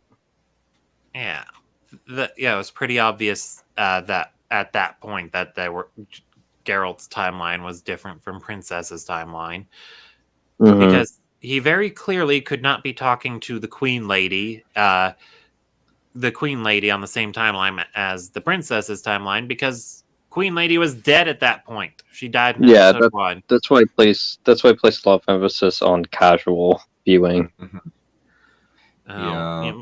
you mean They the can type of people who show up on Too Hot to Handle or Karens? Oh, we I need to guess. watch it with. I would love to see Balerion's reaction to a pair of dumb like college age kids blowing nearly $100,000 on on kisses and sex. Kill them. Kill them all. Kill them dead. Oh, that would be a funny way to end Too Hot to Handle. If they lose all the prize money, they all die. That would be a riot.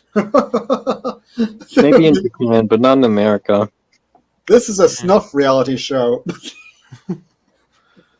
Yeah, I don't think they could. Totally there for it. It would be It would be hilarious, but Also terrible. I don't think anyone would actually go through with that. I mean, Yeah. if it was real, it would not be funny. I mean, the idea is funny, but it wouldn't be funny if it were real. Yeah. Yeah. Hmm. Oh, right. So anyway, we were talking about how Sintra's royalty is stupid. And then we saw the castle fall, and we also got to see what Geralt was up to, and he was right there, and they just missed each other because of course they did. Isn't that episode 8 though? No, that's episode 7. Episode 8 is Yeah, where like they meet up. Geralt saw Ciri when she was in a disguise playing with the other townfolk, or like the other kids. Yeah, and then I think as he was escaping from the castle, I do believe he ended up running down a street, and Ciri actually got on. her, I already. What? her horse. Yeah. Well, actually, I thought that was Geralt's horse they got on. Roach, that's the name. So I thought Ciri and that one guy got on Roach while Geralt ran off, and then Geralt started to track her down. Let's And- see. According to Wikipedia, Ciri steals a horse from a woman who offers her shelter. Yeah, that's episode 8. Episode. Oh, really? Because maybe Wikipedia is wrong then. Oh, color Might be me the first. shocked. Or maybe that's like. Or I it think is it in isn't. episode. Or it is in think it episode isn't. 7, because she does. I do remember she stole a horse from a lady who was very determined to force charity on Ciri no matter what. Yeah. Which is a bit convenient, but yeah.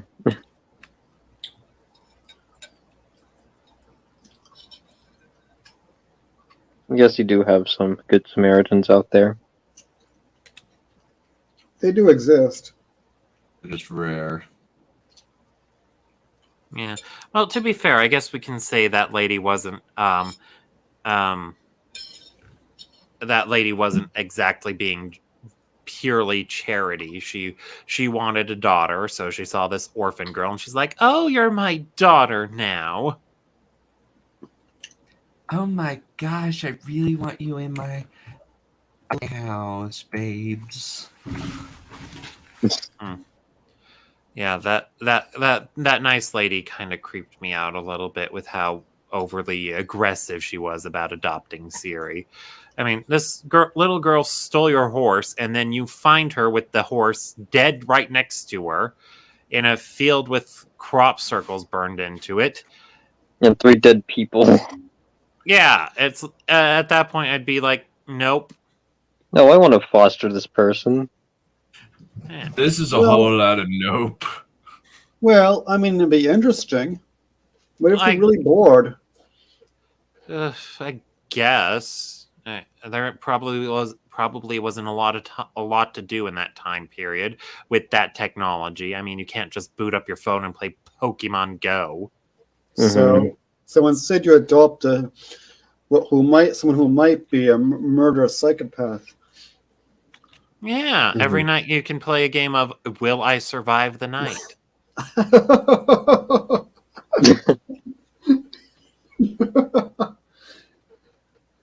Yeah, that would be a riot. Yeah. And then meanwhile, the mages are fighting Nilfgaard. Oh, one thing I forgot to bring up for the last episode. I remember thinking, wait, why are they discussing all this stuff about Nilfgaard? Isn't there a mage lady stationed in Nilfgaard? And then mage lady shows up and she's like, you should all bow to Nilfgaard or get out of our way. I don't care which. Oh yeah, I remember. Mhm. They converted her. Yeah.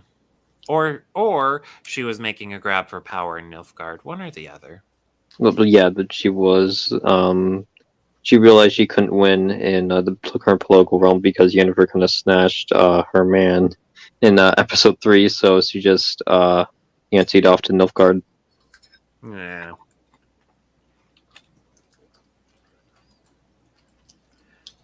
Yeah, and then let's see, and then in episode 8, or I don't remember if it was in episode 8, but the mage in Nilfgaard is like, that you all teach us about how to control because you want to limit us and keep us from reaching our true potential. And then we see the true potential where you give up your life to make one fireball. Amazing. Yeah, that's a little bit Yeah. dumb. Yeah, like let's just sacrifice our manpower for this one attack. And she saw it get deflected. She does the exact same thing again with another mage lady. And My then that lord. gets deflected too. And it's like, hooray, you sacrificed 2 capable mages to throw 2 fireballs. Yeah, And you killed nobody. that was Yeah, like that was deflected by Yennefer doing nothing, drawing on yeah, nothing. let's just waste these people who spent their entire lives on focusing on this one craft, and only to use it for something so ineffective as it could easily just be deflected. Yeah. Well, I'm not sure about the easily part, but the point is she Well, I guess she not did it- easily, but it can be deflected. Well, Yeah, like I can get them doing it the first time because the surprise attack and all that. But she saw it not work, and she tells another mage to do it, and then it's like, Yeah, ugh. Not to mention, she's talking about how Nilfgaard, the magic she and all the Nilfgaardians are trying to use is true Mhm. magic, not restricted, and we will be more powerful. But then they show us that people die when they do this, and people die when they are killed, and then what? What? yeah, spoilers, but people die when they are killed. Like, And- wow, my world's been tossed upside down now. And it just has me wondering, how on earth can you come to the conclusion that unfocused magic without the rules and regulations you were taught is better when it kills you? Yeah, yeah. yeah, the magic is kind of weirdly communicated in the show. Yeah, like they explained it in a sense of like, it's like essentially order in the midst of chaos, but they don't really expand upon that too much.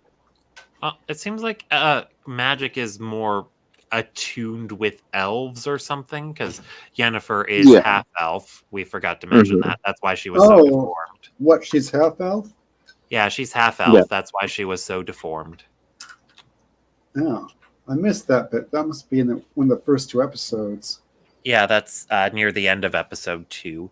So Yennefer is actually a very talented and capable mage because of her elven blood. Oh, that's kind of boring. Eh, Yeah. it happens. It's a trait that a lot of I wouldn't say that Yennefer is a Mary Sue, but it's something you would see a lot in Mary Sue like characters, which is very unappealing.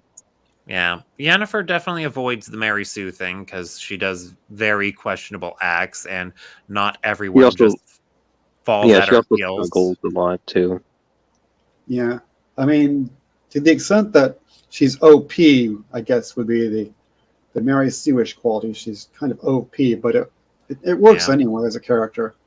Yeah, fortunately, being overpowered is the only thing she has in common with a Mary Sue.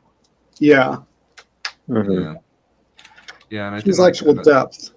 yeah, another thing is kind of like she has like a goal outs and is not like just a plot magnet. She kind of actually has like goals and desires that are separate from the Mhm. plot.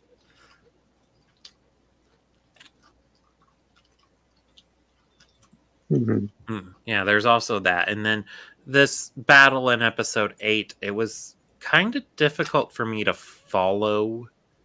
Yeah. The battle is not very well communicated. I think is a major problem of this final. Mhm. They should have Like- built up to a bit more. It just kind of happened in like they established bits of it in episode 7. However, they should have put a little bit more foreshadowing onto it, at least in the previous episodes, because it felt really abrupt. Yeah, and then a few of the other things are a little difficult to follow too, because at one point, evil Nilfgaard mage lady, whatever her name is, Fringella. Fringilla, yes, she hands a box to a dude, and then the dude starts shooting mist out of his robes and goes into the main gate, and then he dies, and the box falls on the ground, and it has mind controlling worms. As you do. As you do. Yeah. That's extremely useful, and they don't really use it very well. Yeah, Okay. like, could you imagine how overpowered that would be in, like, any political landscape? Well, I mean, they had 3 people mind controlled, and then they attempted to kill some people. The two Yeah. little boys were very successful. The adult mage lady, not so much. Mm-hmm. Yeah, Yeah. those would be useful in terms of solving all of your political problems. You could solve. Yeah. Maybe even your love life too. Probably. I don't know if they follow. I don't know if they follow Aladdin cheating rules where you can't make someone fall madly in love with you. But do you really want to fall? Do you really want to have a girlfriend or boyfriend who is just a mind controlling slug operating a human body like a puppet? Yeah, that doesn't. Now that you put it that way, it doesn't sound like such a turn on. Yeah, and on top of that, if you think that's a solution to your relationship issues, then there's a lot more going on that you need to confront. Then yes, And you've got issues. yeah, like maybe it's not all about like the person that you're currently with. A lot of it could also have to do with you. Just maybe. Yeah. Although I did find some of the battle scenes neat. Like it was nice to see what all the mages could do. And Yeah, then, that was fun.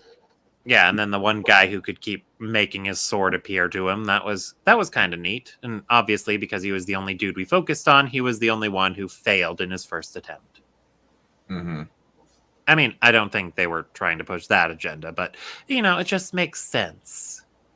And the only person he really like fails against is the bad guy, who like seems like he has some kind of weird like magic about him.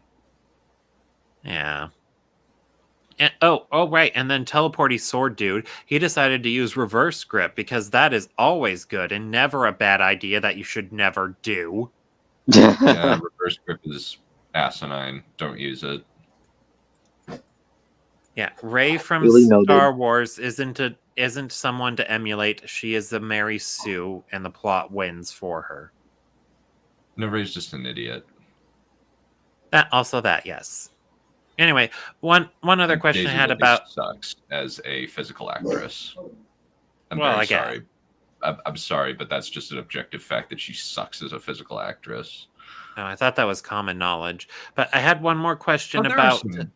There are some idiots that think that she's a great actress and that she like is Rey. Like That does to school, me.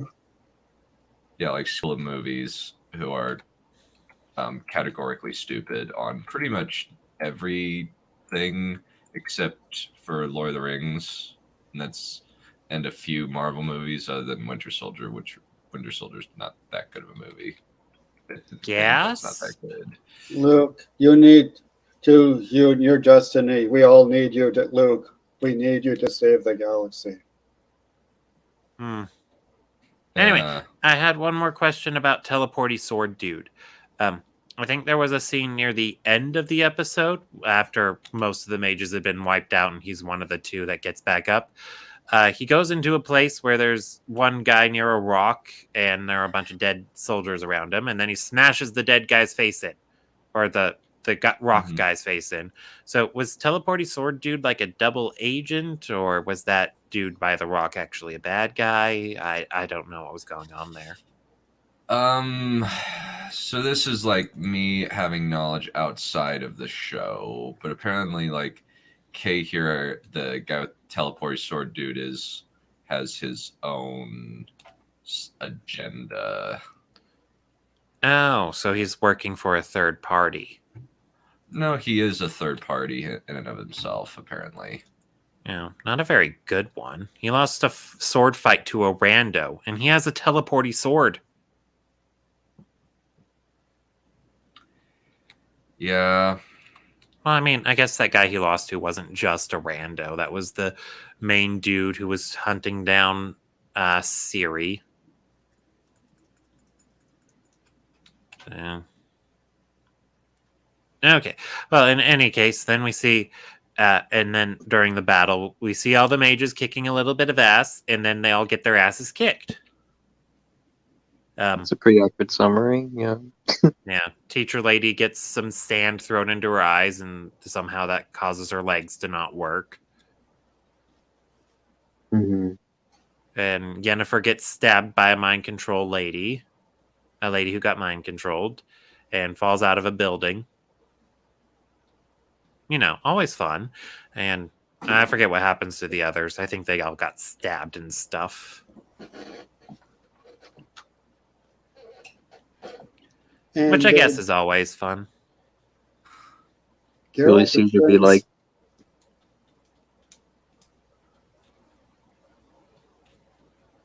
Geralt defends a merchant from undead monsters and is wounded and spends most of the episode unconscious, or every now and then waking up to say, or whatever.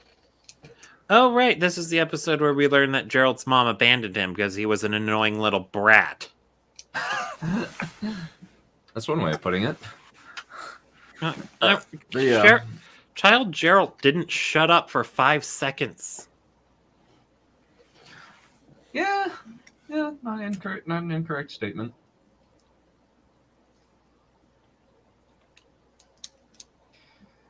But yeah, the season ends with the Nilfgaard army getting nuked by Yennefer, who like basically like takes the fire from the fortress and redirects it at the Nilfgaard army, which is actually like, okay, so she didn't just create a fireball out of nothing. She actually like used what was already there. Actually, like, okay, that's cool. Okay, that's actually kind of smart. It's like what Dalton said. Matter can neither be created nor destroyed, but can be transferred. Or energy, but yeah. When they arrive at the merchant's farm, Geralt hears the lady talking to the chap about Ciri and runs after her in the forest, and they finally meet. I missed the bit where they met. Yeah, that was the bit where they met. Yes, I stepped away for like 2 seconds and I missed it. Yeah, I also thought it was a bit convenient that the guy that Geralt was helping out just so happened to be the husband of the woman who's very eager on fostering Ciri. I thought that was a bit convenient, but Well, of course it was going to happen that way. I mean, what other possibilities were there?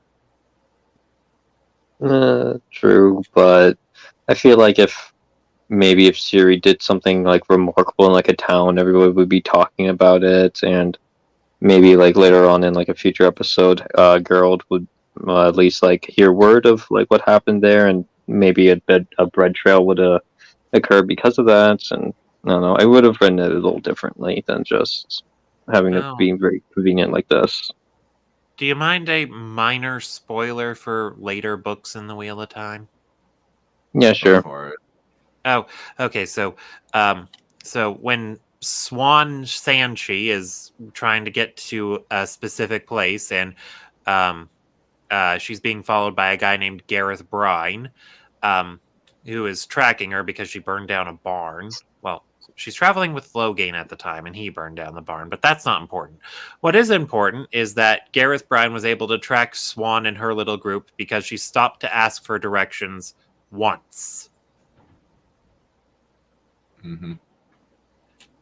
So never ask for directions? No, never. That's why women don't do it. Oh, they're smart. Oh, wait, no. I got the stereotypes mixed up. The men don't ask for directions. The women do. Okay. So that's why men don't ask for directions, because they know that's how you get tracked. Yeah, and specifically, like, because she went into the 9-horse hit, the Midnight Ride. Oh, I thought it was the 9-horse hitch. The 9-horse hitch is where the Lyanna's doing her thing. Oh, okay. Either way, sex pun. Yeah. Very, very, very bad sex pun. Yeah, but it would have been neat if Geralt had been able to find Ciri because she stole that lady's horse that one time. But no, Geralt just happens to run into stolen horse lady's husband, who he rescued from zombies.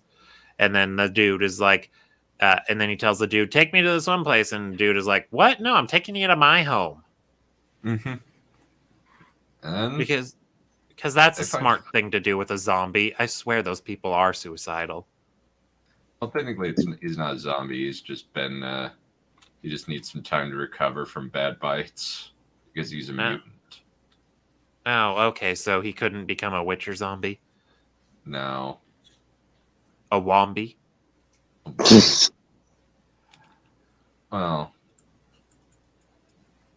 Oh, right. And then Ciri had a weird dream where Geralt was calling out for Yennefer because Yennefer disappeared after doing her fire trick. Yeah. And Teacher Lady was also calling out for Yennefer. She's able to walk again somehow. I guess she just recovered from the pocket sand technique. So. And the last words of the season were, "Who's Yennefer?" Yep. And that is it. Everyone says who is Yennefer, but never how is Yennefer. Or why is Yennefer? Why is Yennefer? Or what? Or where is Yennefer? Yennefer is hot. Amen. Yeah. Yeah, I think that this show actually like kind of understands why a lot of like people liked Game of Thrones was good fight scene and attractive people of both genders getting nude. That's the summit of art, isn't it? Always. I think I actually did remember seeing. I don't remember what the documentary was, but that for some odd reason they were interviewing a porn star, and she was like, something like Game of Thrones is probably the future of porn, where you have something that's mostly plot and then you throw a sex scene in there. Well, she's probably not wrong because people liked Game of Thrones a lot because of the porn. Yeah. But it would probably be tricky to make porn TV series like that. And not that they haven't been successful. There was also Spartacus. Yeah, Spartacus makes Game of Thrones look relatively conservative by comparison. Uh-oh. Yeah, Game of Thrones compared to Spartacus is like, it would make Game of Thrones look like the Two Rivers boys from the books. Very, very conservative. I've never seen Spartacus. Oh, It's a neat show. It's neat, but like their violence is way, way more graphic than Game of Thrones, and the sex is extremely prevalent. So essentially just like Game of Thrones before Game of Thrones. I think it was like running concurrently or something. Yeah, I don't quite remember. I just remember renting it because I heard it has lots of nudity, and I wasn't disappointed.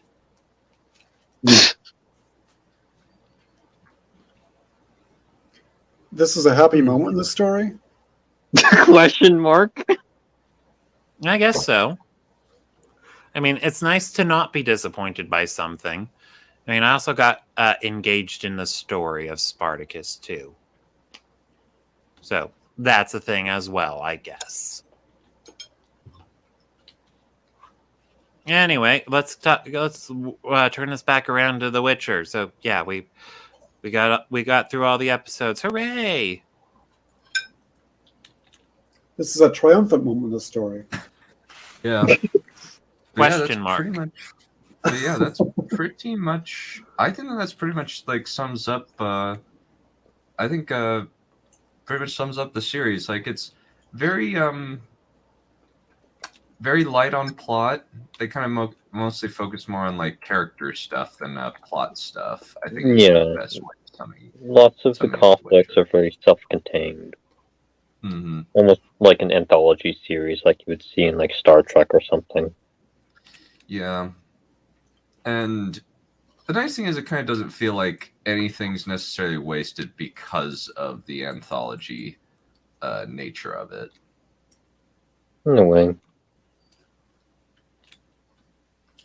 Of course, I'd rather have like the plot in terms of like of course like challenge like the main characters, like they undergo their arcs because of the plot and not necessarily beforehand, but yeah.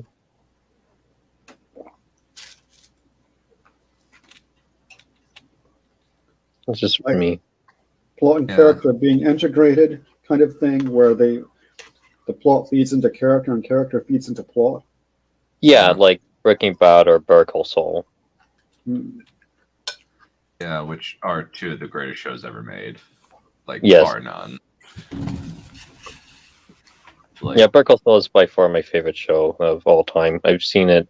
Well, actually, I'm going to see it 3 times with Flint. I'm going to see season 5 with, of course, Flint and you done, so we can arrange that when we're caught up. I am excited to watch season 5. I've been waiting a while to watch that, about a year to watch that. No, season 5 is my favorite. It's so good. Why couldn't we get Vince Gilligan running the Wheel of Time? Because there's also this other writer can pretty much do no wrong. Like, I am fully convinced that he can do no wrong. Yeah. Well, it would have been nice if we had gotten someone who had at least read the wikis for the Wheel of Time to direct it. Yeah, or who had talent. Mm-hmm. There's also this other writer for Better Call Saul who also is very, very, very good. Unfortunately, I forgot his name, though. Pretty much everyone in the writer's staff in Better Call Saul is phenomenal. Yeah, Better Call Saul is great. Yeah, and what I like about it is that you can see that I think there's like at least like 7 or 8 writers, which it's very good. It's a very good sign because it prevents people from going into like groupthink or having like this very egotistical mindset when they're writing their characters, much like David and Dan Benioff for Game of Thrones, where like there'd be a lot of instances where you would essentially just have characters enact scenes that or make a lot more context in terms of like how like David Benioff would feel about like their own reputation and essentially just like criticizing people for making fun of them as opposed to what the characters will actually do. Like there's like a scene in season 4 with Tyrion and Jaime when Jaime visits Tyrion in the cell and they talk about like we should write more books about stupid people when and David and Dan wrote that scene in retaliation for some Game of Thrones criticisms beforehand, and very much these performances, these faces. Yeah, there was no writer's room. Yeah, I think like Orson Scott Card like lambasted those two quite a bit. Just Hmm. said like this is the books for stupid people. People and way too much sex and nudity. Yeah. Yeah, they never had a writer's room. So Yeah. anyhow, These it's performances, these faces. yeah, and in direct contrast with the Breaking Bad and Better Call Saul writing staff, where you have multiple people who are constantly thinking, okay, what would the characters do in this situation? They don't think about like, oh, what they want to happen. They think about, oh, what's the most realistic thing that would happen? Mm-hmm. Like, what makes sense given the character that we've already established, and what can we bring back that we've already established beforehand instead of just making something up. Yeah, it also kind of helps that it's kind of grounded in our reality, so you can't do as many like crazy weird things. Yeah, true, but usually shows that begin with a very grounded setting. Sometimes they can be very loose with that grounded setting just to service the plot. It's going to be very difficult to maintain that realistic tone. Yeah, since like I think it was like I don't know what was the thing. I think there's some show or other that I could think of like, oh, this is just dumb now. I know what it was. It was Revolution. Have any of you guys heard of that? No. Basically the idea is that basically the whole world's power goes away, and it turns out that it's a bunch of nanobites sucking out the power, and then in season 2 the nanobites gain sentience and start possessing people. Oh, As you fun. It's really, really stupid. I hated season 2. Like, I was just like, since like basically what happens is they just turn the absentee government of the United States of America that's kind of been hiding away in Cuba on Revolutionary War era ships, since that's the only thing that works nowadays because of the tech, the mass blackout. And they basically turned the American government into a fascist state trying to get power back.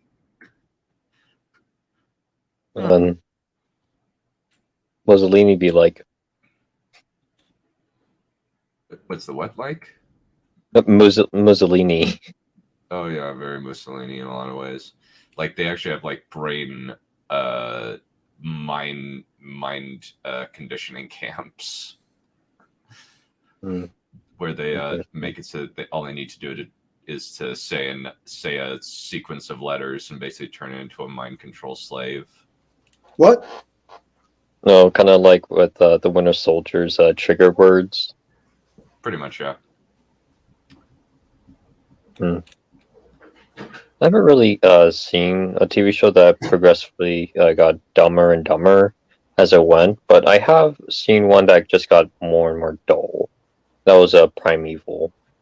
If anybody's heard of that. I think it's the dinosaur or show. It's a dinosaur show, right? It's basically In a way, like prehistoric creatures come to like the present because of these anomalies, which are like these, of course, anomalies during time, pretty much, and they seem to be attracted to like metallic objects. And our main protagonist's main job is to try to find a way to lure these creatures back into the anomalies and restore everything back to equilibrium, pretty much. Yeah, I'm currently like I'm currently watching Dexter, kind of like, because I've heard that Dexter is kind of like one of those shows that kind of starts really good and that gets kind of bad later, and I'm kind of like, okay, what does it do exactly? Like, how does it like do it? And I know like some of them, like where and I know some of the shocking events that happen. Yeah. But Um, Mhm. I'm like kind of unaware of a lot of the like at least like a lot of the plot points, other than I know that like the main character's love interest dies in uh, a pool, a bathtub. Mhm. It was like really shocking to certain people of low constitutional fortitude, like Alex Shaw of School of Movies. All I know about Dexter is that the main protagonist is essentially just like a psychopath who likes to kill other psychopaths. And he's a psychopath with a code of ethics where he will only kill murderers. Mm. Yeah. All I know about Dexter is that it's not Witcher. It's thankfully like it doesn't go with the person of the week, like something like that I really like White Collar. Like I really love White Collar, like as a show. I find it very, very entertaining. Speaking of Witcher, are we going to watch season 2? I think that maybe we could kind of take a break and actually watch something that we started a while back, but we haven't finished yet. Oh, Legend of the Seeker. hey, yes. Pardon me. I'm Oh, happy. hooray! I've heard so many wonderful things about Legend of the Seeker. I've heard it's a better adaptation of The Wheel of Time than The Wheel of Time. I've heard it's based on a book I read once and didn't really care for. You know, Yeah, all the the good books things. are ass. The books are ass. I will never back down from that statement. The books are Apparently- ass. Apparently, like hardly any of the show actually comes from the books. Yeah, like 3 episodes come 3 out of 22 of the show episodes of the show have anything in common with the book. Daniel Green was doing something with ranking various fantasy novels, and he had exactly one book in category D, and that was The Sword of Truth. Yeah, Wizard's First Rule is really bad, and that's actually the best one. God help us. Yeah, because Mhm. when you get into the other ones, you kind of realize, oh, Terry Goodkind doesn't have a lick of talent. But he's like the greatest thing, and he's not. He's beyond fantasy, and he's the only. Oh God, what rubbish was he saying about his books? I can't remember. There was a whole glob of stuff that he was saying about his books. Yeah, I don't know, but I do know my sister actually liked Terry Goodkind, which is why I actually read Wizard's First Rule. yeah, but I finished Wizard's First Rule and I just couldn't get into the next one. I didn't even bother to try. It is really bad. Like it basically the structure of every single one of these books is plot for the first book it's like meandering, lazy, boring plot where nothing happens, and then Deus Ex Machina to solve the problem at the end. And the next book is a little bit of follow-up from the Deus Ex Machina, but very little really happens. And then you have a plot abruptly comes in at the end, and then Deus Ex Machina save the day. And that happens for like all of the books, pretty much. And there are 14 of these. Mighty Mouse So- will save the day. So what you're saying is that only 13% of the Legend of the Seeker show has based off the original source material. Yep. Like just over 13%. Well then, Yeah, probably like for the better. yeah, like they like said we are actively not going to adapt anything but like a few things in this like a few episodes in the show. we are going to mostly make up our own content and actually do a better job of telling the story, weirdly enough. All right. So, do we have anything more to say about The Witcher? I guess, like, what kind of rating would you give season 1, like, out of 10? I'd give it like a 5. Yeah. I have no idea. I'll give it more like a 4.5 or maybe like a 4.7. I can't say comfortably that's a 5 out of 10, but I also can't say that's just a 4 out of 10, so it's just like somewhere in between that, like 4.5. Maybe a 6 or a 7.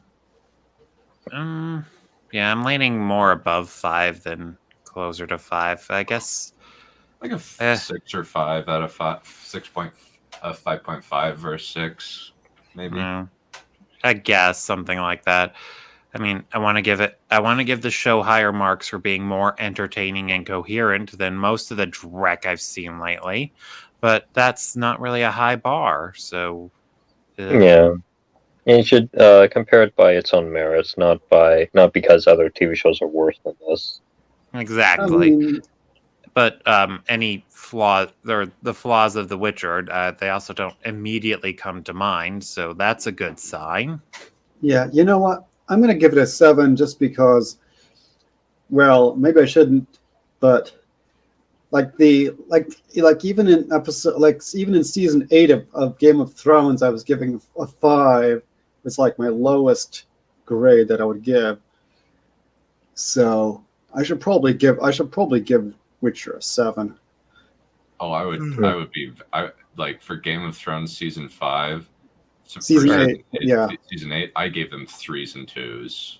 Yeah, I'm very merciful grader. I was giving things, but yeah. Yeah, like I know the Green Hand, like they said, what would you give as a rating? 1. Like they just flatly said that episode 5 was a 1. Oh, I mean, from what I've heard of season 8, it deserves a 1.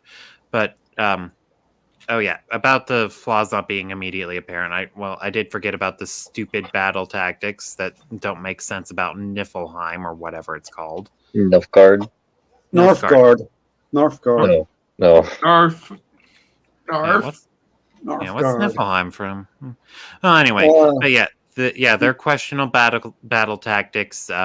Yennefer being a little short-sighted, despite being a long-lived person. That's also kind of weird. But I guess she grows out of the short-sightedness because then she's moving on to wanting to raise a family. So there you go. Niflheim, by the way, is the land of the dead in Norse mythology. Yeah, it's Norse hell, right? It's Norse hell, correct? Norse Hades, pretty much, yeah. Oh, okay. And then the last thing is that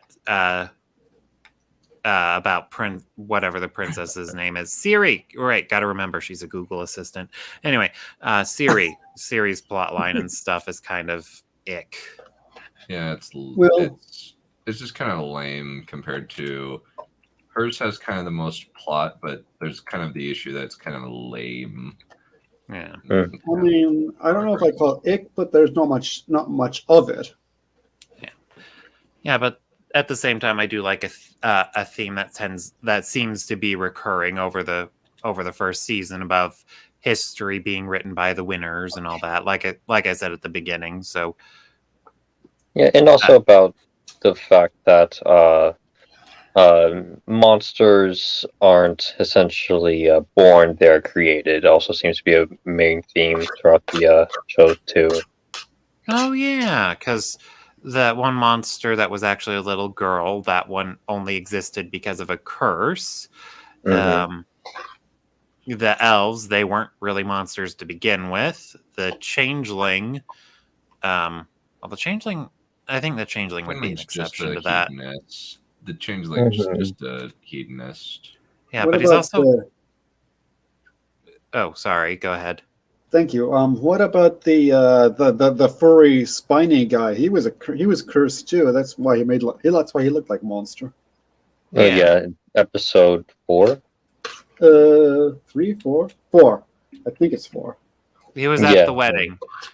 Yeah, that's episode 4. He was he crashed the wedding or something. Yeah, not quite as infamous as the Red Wedding, but also not quite as infamous as Star Wars's Brown Wedding. What's the Brown Wedding? Somebody Star farts Wars at a wedding. Yeah, Star Wars published a book where there was a wedding in the middle of it, and everyone was farting the whole time. Oh, What? very deep. Yeah, I think I can get a link to it. The venerable Professor Tosspot read it out. I'm good, thank you. Blessed pipe man. Long live the blessed pipe man, indeed. Anyway, I can provide a link. Let me find it. Oh Where no. is it?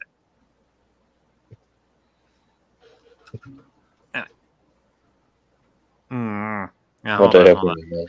on. Talk about other things while I find things. Well, I think that we're pretty much finished. I don't really see anything else that we can discuss about the show. Yeah, we talked a bit about series, Yennefer's and Geralt's character arcs, some of the major plot points of each episode, the themes. Yeah, Yennefer, by the end, she's helping them to defeat the invasion, whereas even earlier, she's saying, what's the point? Why even bother to resist it? Because who cares? Because I'm a cynic, because, hey. Yeah, she found a little bit more purpose in her life. Yeah, so there's that. And Geralt found the girl. Yeah, and it kind of like accepts his destiny in that sense. Yeah, To be like a father figure. Yeah, okay, so that's... So, I'm not sure how good a father he would make, but hey. We'll find out in season 2. What about Yaskar's character arc? Yeah, what about Yaskir? I think he's more of just a very flat character arc. He's just kind of the fun guy who just does... Who's kind of just there to poke fun at the self-serious Geralt. And yeah, they make good foils for each other. Well, it'd be even funnier if he had a mushroom. He'd be a fun guy with fun guy.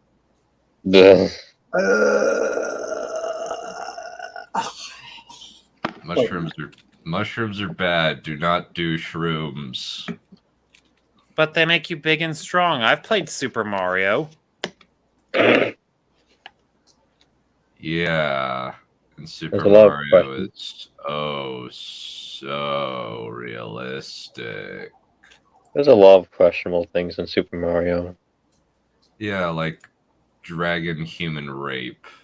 No comment! Yikes. Well, why do you think Bowser is kidnapping Princess Peach? Do you really think he just wants her to bake him a cake? I have no idea. On Super Mario, yes. On Super Mario Sunshine, his motivation was because he wanted his son to have like a motherly like figure. Oh, it's even funnier. He tells Bowser Jr. that Peach is his mom. Bowser Jr. kidnaps Peach and says, "You're my mommy." And she's like, "I don't remember having a kid." Well, not all mothers and fathers have to be biologically related. Well, no, the implication would be that she knows she slept with Bowser. And she doesn't remember getting knocked up by him. I mean, he's not actually Princess Peach. He's not biologically related to Princess Peach, but that's not the funny part. Mm-hmm. Well, they're different species, so they wouldn't really be able to, All right. Well, I would say that we need to get back to... I'll figure out a time when we can watch Legend of the Seeker together. Probably be in the afternoon. I think we can get through it. Like, it'll probably not be as fast as Witcher, since Witcher will takes like 4 weeks. Yeah. It's really quick. Legend of the Seeker, probably watch 3 episodes at a time, perhaps. Maybe 2 or 3. 2, maybe, depending on how long they are. 3. Well, they're like 40 minutes each, not including credits. So, 3 episodes is 2 hours. do them earlier so that Brightness Oh, Becca yeah. can come on. Oh yeah, that was the plan that I was going with. Since Setter wants to come on and you, and I think that Von Lister would like to come on because like he finds this show very amusing. Oh Which- yeah. The show is very amusing. And I think that's what we're going to get to next. I think I need to figure out when we want to do. I think we'll basically separate the Batman movies into eras as we're going to go through them, and we'll just kind of go through the first Batman era, and then we'll do a stream on that first era. Batman 89, Batman Returns, Batman Forever, and Batman and Robin. Kind of take a look at that era, and then we'll watch the Nolan films, then we'll do that, and then we'll watch the Snyder movie. I'll probably be on for some of the Christopher Nolan films because I thoroughly enjoyed Batman Begins and The Dark Knight. So Yeah. And I kind of like Batman The Dark Knight Rises the first time I watched it in the theater. And then I realized, oh, no, it's terrible. yeah. There's a lot of problems. But I think that we will conclude things there. Thank you all for coming. I think that we will... I'm not sure when... I believe that this Saturday... probably Saturday at 2, we'll go through a few episodes of Legend of the Seeker. And we get one of my favorite characters, Cara Mason, who I'm very excited for you guys to meet because she's actually really cool. We shall see. Yeah, Okay. she is a Mord Sith, but don't worry, you'll like her. The silence is deafening. All right, let's finish this off. Cut, print, check the gate, moving on.